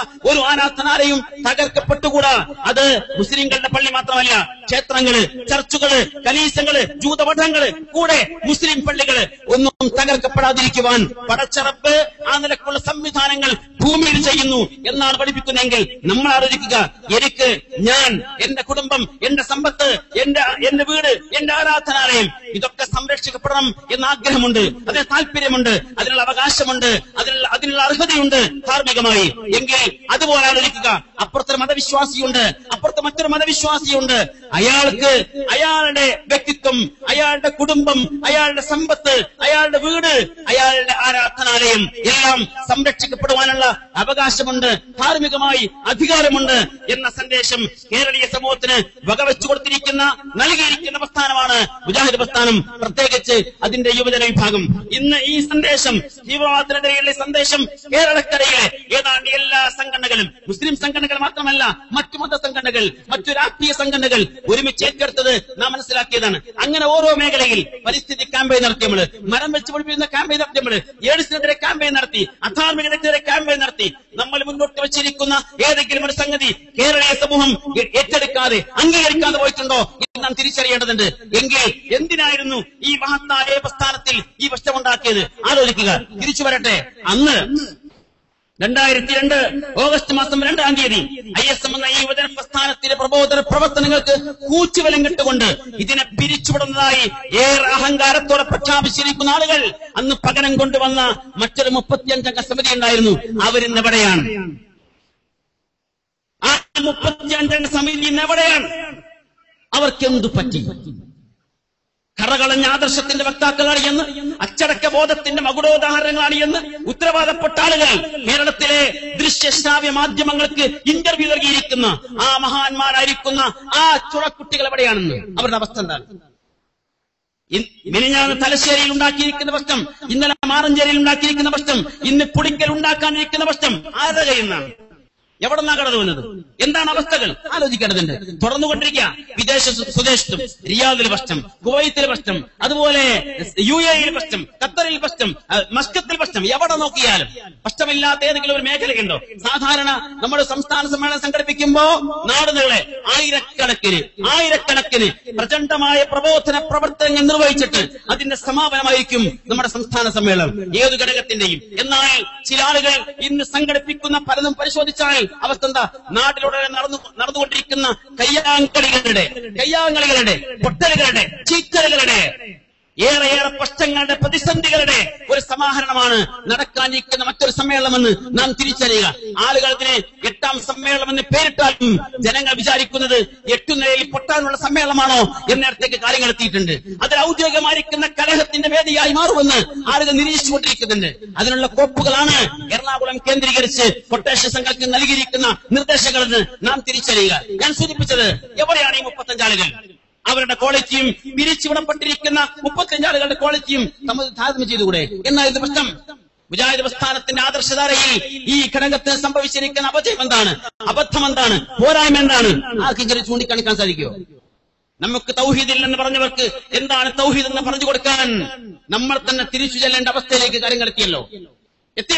അതുകൊണ്ടാണ് ആ 35 ആളുകളും അവർ നേതൃത്വം കൊടുത്ത് വളർത്തിക്കൊണ്ടുവന്നിരിക്കുന്ന ആയിരക്കണക്കിന് പ്രവർത്തകന്മാരെയും ചൂണ്ടിക്കൊണ്ട് അന്ന് പിരിച്ചുവിടൽ സംരംഭത്തിന് നേതൃത്വം കൊടുത്തിരിക്കുന്ന ഉത്തരവാദപ്പെട്ട വ്യക്തി പറഞ്ഞത്, ഈ ആളുകളെ ഒരു മിമ്പറിൽ പോലും കയറ്റുവാനുള്ള യോഗ്യതയില്ലാതെയായിരിക്കുന്നു അവർ. പള്ളി മെമ്പറുകൾ അത് പരിശുദ്ധമാണ്. ആ വിശുദ്ധമായ പള്ളി മെമ്പറുകളിൽ പോലും കയറ്റിക്കൂടാ. അത്രമാത്രം അശുദ്ധരാണവർ. ഗുരുതരമായ സ്വഭാവ ദൂഷ്യങ്ങൾ ബാധിച്ചവർ. ഏഷണിയും പരദൂഷണവും അങ്ങനെ തുടങ്ങി എല്ലാ വെറുതെ ഇസ്ലാമിന്റെ കോലം കെട്ടി നടക്കുന്ന എല്ലാ തിന്മകളുടെ വക്താക്കളെ അവർ മാറിയിരിക്കുന്നു എന്ന് ഉത്തരവാദപ്പെട്ട നേതാക്കന്മാർ ജനങ്ങളുടെ മുമ്പിൽ തുറന്നു പറയുകയാണ്. അതുകൊണ്ട് തീർന്നിട്ടില്ല. മഹാനായ പ്രവാചക തിരുമേനി സ്വല്ലല്ലാഹു അലൈഹി വസല്ലം പഠിപ്പിച്ചിരിക്കുന്ന ഒരു വാചകമുണ്ടല്ലോ, നിങ്ങൾ അന്യായമായി അവരുടെ നേരെ അവിശ്വാസമോ അധർമ്മമോ ആരോപിച്ചാൽ അത് തിരിച്ചു വരും. രണ്ടും ഒരുപോലെ തിരിച്ചു വന്നു. നമ്മുടെ ഏറ്റവും പ്രിയങ്കരായ മഹാന്മാരായ നേതാക്കൾക്ക് നേരെ ആരോപിച്ചിരിക്കുന്ന ആരോപണങ്ങൾ ഓരോന്നോർന്ന് പരിശോധിച്ചാൽ, എനിക്കതിന് സമയമില്ലാത്തതുകൊണ്ട് ഞാനിലേക്ക് വരുന്നില്ല, പക്ഷേ അത് പരിശോധിച്ചാൽ ആ വിഷയത്തിൽ അവർക്കുണ്ടായിരിക്കുന്ന തിരിച്ചടികൾ നമുക്ക് മനസ്സിലാക്കാൻ സാധിക്കും. ഈ തിരിച്ചടികളെ ഒരു തിരിച്ചറിവായി സ്വീകരിക്കുവാൻ അവർക്ക് സാധിക്കുമോ എന്ന് ആലോചിക്കണം. പക്ഷേ ഇങ്ങനെയൊക്കെയാണെങ്കിലും ഒരു ഔദ്യോഗികതയുടെ മറയുണ്ടാക്കുവാൻ പലരും ശ്രമിച്ചു. നമ്മൾ ആലോചിച്ചത് ഔദ്യോഗികമെന്ന പദം മുസ്ലിം സമൂഹത്തിന് എന്നാ പരിചയമുണ്ടായത്? മുസ്ലിം സമൂഹത്തിന്റെ ഔദ്യോഗികത എന്താണ്?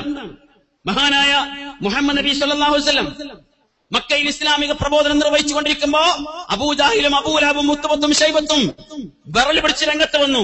അവർ അവകാശപ്പെട്ടു, നീ വിമതനാണ്, നീ പിളർപ്പനാണ്, നീ ഭിന്നിപ്പിന്റെ വക്താവാണ്. ഞങ്ങൾ പാരമ്പര്യമായി ഈ മതത്തിന്റെ ആളുകൾ, ഞങ്ങൾ ഇവിടുത്തെ ഔദ്യോഗിക ആളുകളാണ്, ഞങ്ങളാണ് ഇതിന്റെ ആളുകൾ. ഔദ്യോഗികമായി ഈ കാര്യം പറയാൻ, മതം പറയാൻ ഔദ്യോഗികമായ അവകാശമുള്ളവർ ഞങ്ങളാണ്.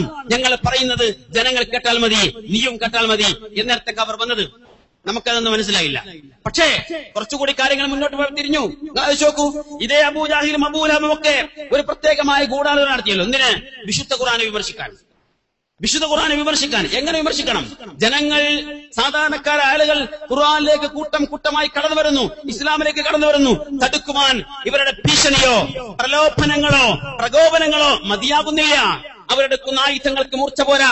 അവസാനം അവർ ആലോചിക്കുന്നത് ഖുർആനെ എങ്ങനെ മറികടക്കും. അതിനുവേണ്ടി സാധ്യമാകുന്ന എല്ലാവരെയും വിളിച്ചുകൂട്ടി. ഖുർആന് പകരം ഖുർആൻ ഉണ്ടാക്കാൻ നോക്കി, സാധിച്ചില്ല.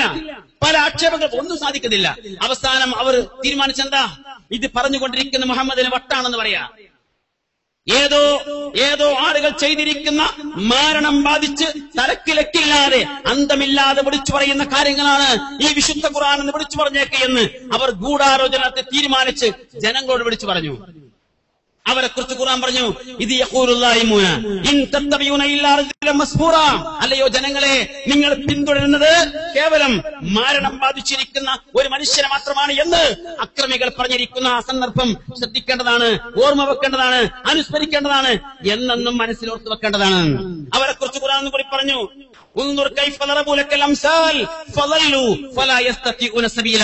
ചിന്തിക്കൂ പ്രവാചകരെ, നോക്കൂ പ്രവാചകരെ, കാണൂ പ്രവാചകരെ, അവർ താങ്കൾക്കെതിരെ ആക്ഷേപിച്ചിരിക്കുന്ന ആക്ഷേപങ്ങൾ, ആരോപണങ്ങൾ, ഉപമകൾ, ആ ഒരൊറ്റ കാരണത്താൽ തന്നെ അവർ വഴിപടച്ചിരിക്കുന്നു. ഇനി ഒരിക്കലും അവർക്ക് നന്നാവാൻ സാധ്യമല്ല. അന്നത്തെ ഔദ്യോഗിക വിഭാഗം ആളുകൾ അവരുടെ ക്വാളിറ്റി തെളിയിച്ചത് എങ്ങനെയാ? അള്ളാഹുവിന്റെ പ്രവാചകർ മസ്ബൂറാണ്, അഥവാ സിഹിർ ബാധിച്ചവനാണ്, മാരണം ബാധിച്ചവനാണ് എന്ന് പറഞ്ഞുകൊണ്ട് പ്രചരിപ്പിച്ചുകൊണ്ട്. പക്ഷെ ഒരു വ്യത്യാസമുണ്ടായിരുന്നു. എന്താ വ്യത്യാസം?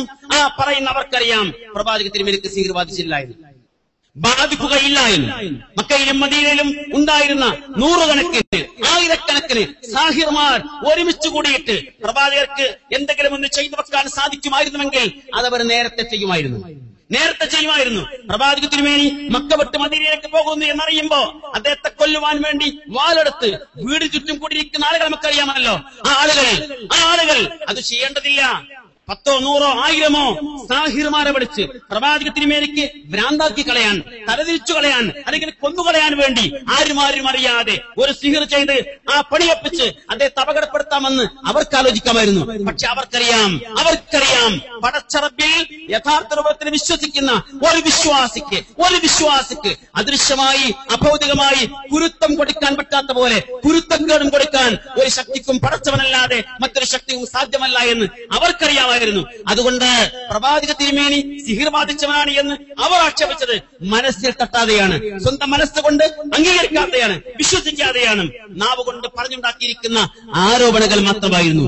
എന്നാൽ ഇന്ന് ഔദ്യോഗികത അവകാശപ്പെട്ടുകൊണ്ടിരിക്കുന്ന ആളുകൾ സ്വയം പറയുന്നു പ്രവാചക തിരുമേനി സിഹിർ ബാധിച്ചിരിക്കുന്ന മസ്ഫൂറാണ്, സിഹിർ ബാധിച്ചിരിക്കുന്ന വ്യക്തിയാണ്.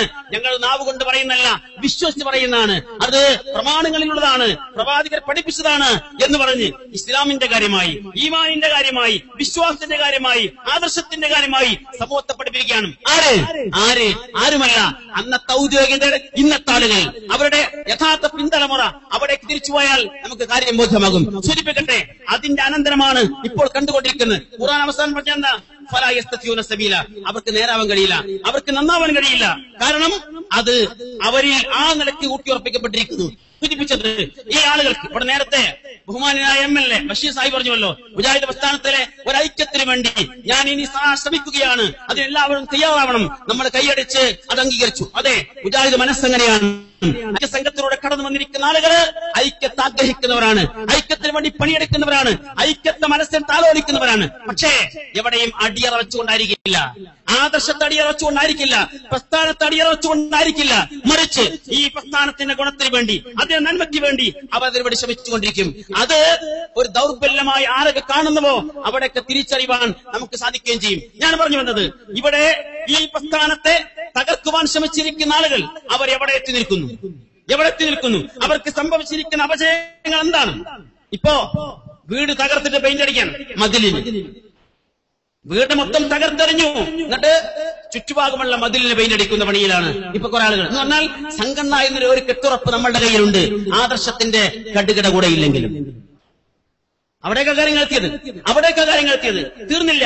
നമുക്ക് നേരെ ആക്ഷേപിച്ചിരുന്ന ഏറ്റവും വലിയ ആക്ഷേപം നമ്മൾ ഖണ്ഡന മണ്ഡന മുക്തമായിരിക്കുന്ന പ്രബോധനത്തിന്റെ ആളുകളാണ് എന്നാണ്. ഇന്നെന്താ അവസ്ഥ? ഇന്ന് പരസ്പരം കണ്ടിച്ച് മണ്ടിച്ച് ചിലപ്പോൾ തെണ്ടിച്ച് നടത്തിക്കൊണ്ടിരിക്കുന്ന പ്രബോധന പ്രവർത്തനങ്ങളുടെ ഉദാഹരണങ്ങൾ ഞാൻ പറഞ്ഞത്. മിനിഞ്ഞാന്ന് തലശ്ശേരിയിൽ, ഇന്നലെ മാതഞ്ചേരിയിൽ, ഇന്ന് നടക്കാനിരിക്കുന്നു പുളിക്കലിൽ. ഇനി എവിടെയൊക്കെ വ്യത്യാസം, എവിടെയാ മാറ്റം? ഖണ്ഡനം നടക്കുന്നുണ്ട്, മണ്ഡനം നടക്കുന്നുണ്ട്, എല്ലാ തരത്തിലുള്ള വിഴുപ്പലക്കലുകളും സ്വയം അങ്ങോട്ടും ഇങ്ങോട്ടും നടത്തിക്കൊണ്ടിരിക്കുന്നുണ്ട്.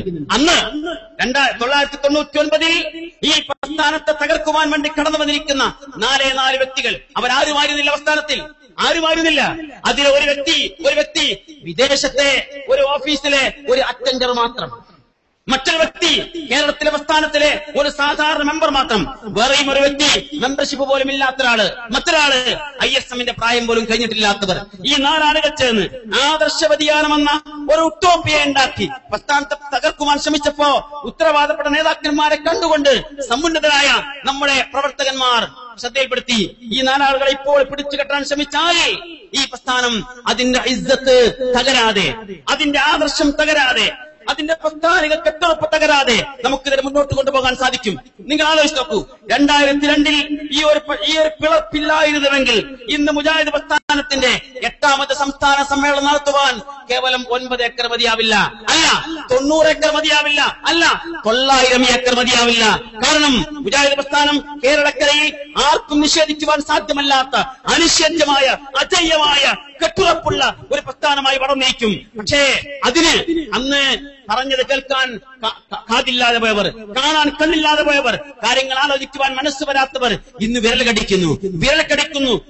ഇപ്പോ വിരൽ കഴിഞ്ഞ് കൈ മൊത്തം കടിച്ചുകൊണ്ടിരിക്കുന്നു. അവിടേക്ക് കാര്യങ്ങൾ നീങ്ങിയിട്ടുണ്ട്. ഞാൻ സൂചിപ്പിച്ചത് തീർന്നില്ല. എന്നിട്ട് ISMനെ പകരം പിരിച്ചുവിട്ടിട്ട് പകരം കൊണ്ടുവന്നിരിക്കുന്ന ആളുകളെ കുറിച്ച് സ്വയം പറയുന്നത് ഇവര് ഞങ്ങൾക്ക് പറ്റിയിരിക്കുന്ന ഏറ്റവും വലിയ അബദ്ധമാണെന്നാ. എന്താ?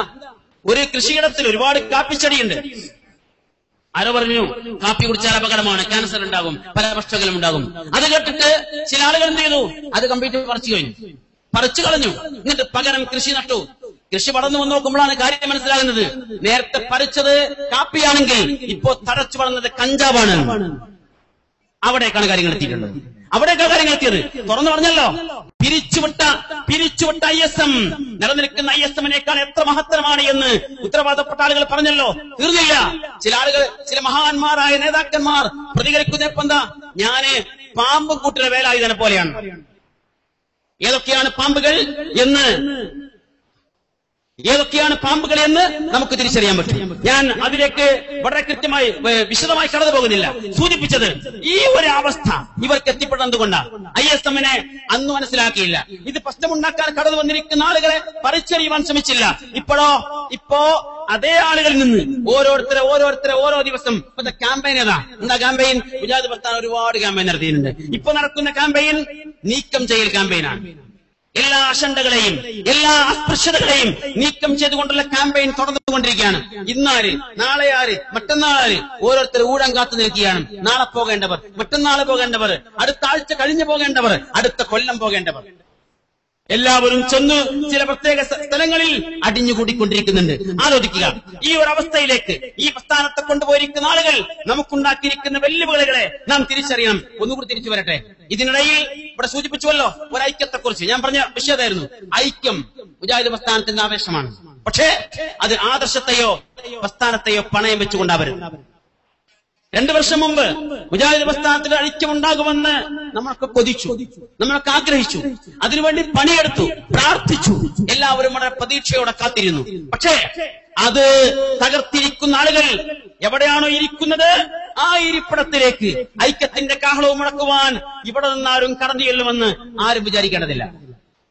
ഐക്യം തകർത്തവർ അകത്തിരിക്കുമ്പോ അവരെ മാറ്റി നിർത്താതെ മറ്റൊരൈക്യത്തിനുള്ള ശ്രമം മുജാഹിദ് പ്രസ്ഥാനത്തിന്റെ ഭാഗത്താരും പ്രതീക്ഷിക്കേണ്ടതില്ല എന്നാണ് സൂചിപ്പിച്ചത്. പിന്നെന്താ അറിയോ, ആരുമായൊക്കെ എന്തൊക്കെ ശണ്ടകൾ ഉണ്ടാക്കിയാലും, ജ്യേഷ്ഠാനുജന്മാർ തമ്മിൽ പിണങ്ങിയാലും, വീട്ടിൽ ഒരു വിശേഷമുണ്ടാകുമ്പോ ഒരു കല്യാണമൊക്കെ നടക്കുമ്പോ പിണങ്ങി നിൽക്കുന്നവരൊക്കെ ഒന്ന് വിളിക്കാൻ ശ്രമിക്കും. ഇതൊന്ന് വിജയിച്ചു കിട്ടണല്ലോ. അനുജനെ വിളിക്കും, ജ്യേഷ്ഠനെ വിളിക്കും, അമ്മാവനെ വിളിക്കും, അമ്മായിനെ വിളിക്കും, തെറ്റി നിൽക്കുന്നവരൊക്കെ വിളിക്കും. ഇതൊന്ന് വിജയിച്ചു കിട്ടാൻ എന്ന പോലെ ഇപ്പോൾ ചില സംഗതികൾ വിജയിച്ചു കിട്ടേണ്ട ആവശ്യം ചിലർക്കുണ്ട്. അതുകൊണ്ട് അവരുടെ ഭാഗത്ത് നിന്ന് കേട്ടുകൊണ്ടിരിക്കുന്നു ഒരു വലിയ ഐക്യശ്രമം നടന്നുകൊണ്ടിരിക്കുന്നുണ്ട് എന്ന്. ഞങ്ങൾ തുറന്നു പറയട്ടെ, ഐക്യശ്രമം വേണം. ഒന്നുകിൽ നിലവിൽ തീരുമാനിച്ചിരിക്കുന്ന കാര്യങ്ങൾ പൂർത്തിയാവട്ടെ, അല്ലെങ്കിൽ അത് നിർത്തിവെച്ച് ഐക്യത്തിന്റെ ശ്രമം നടക്കട്ടെ.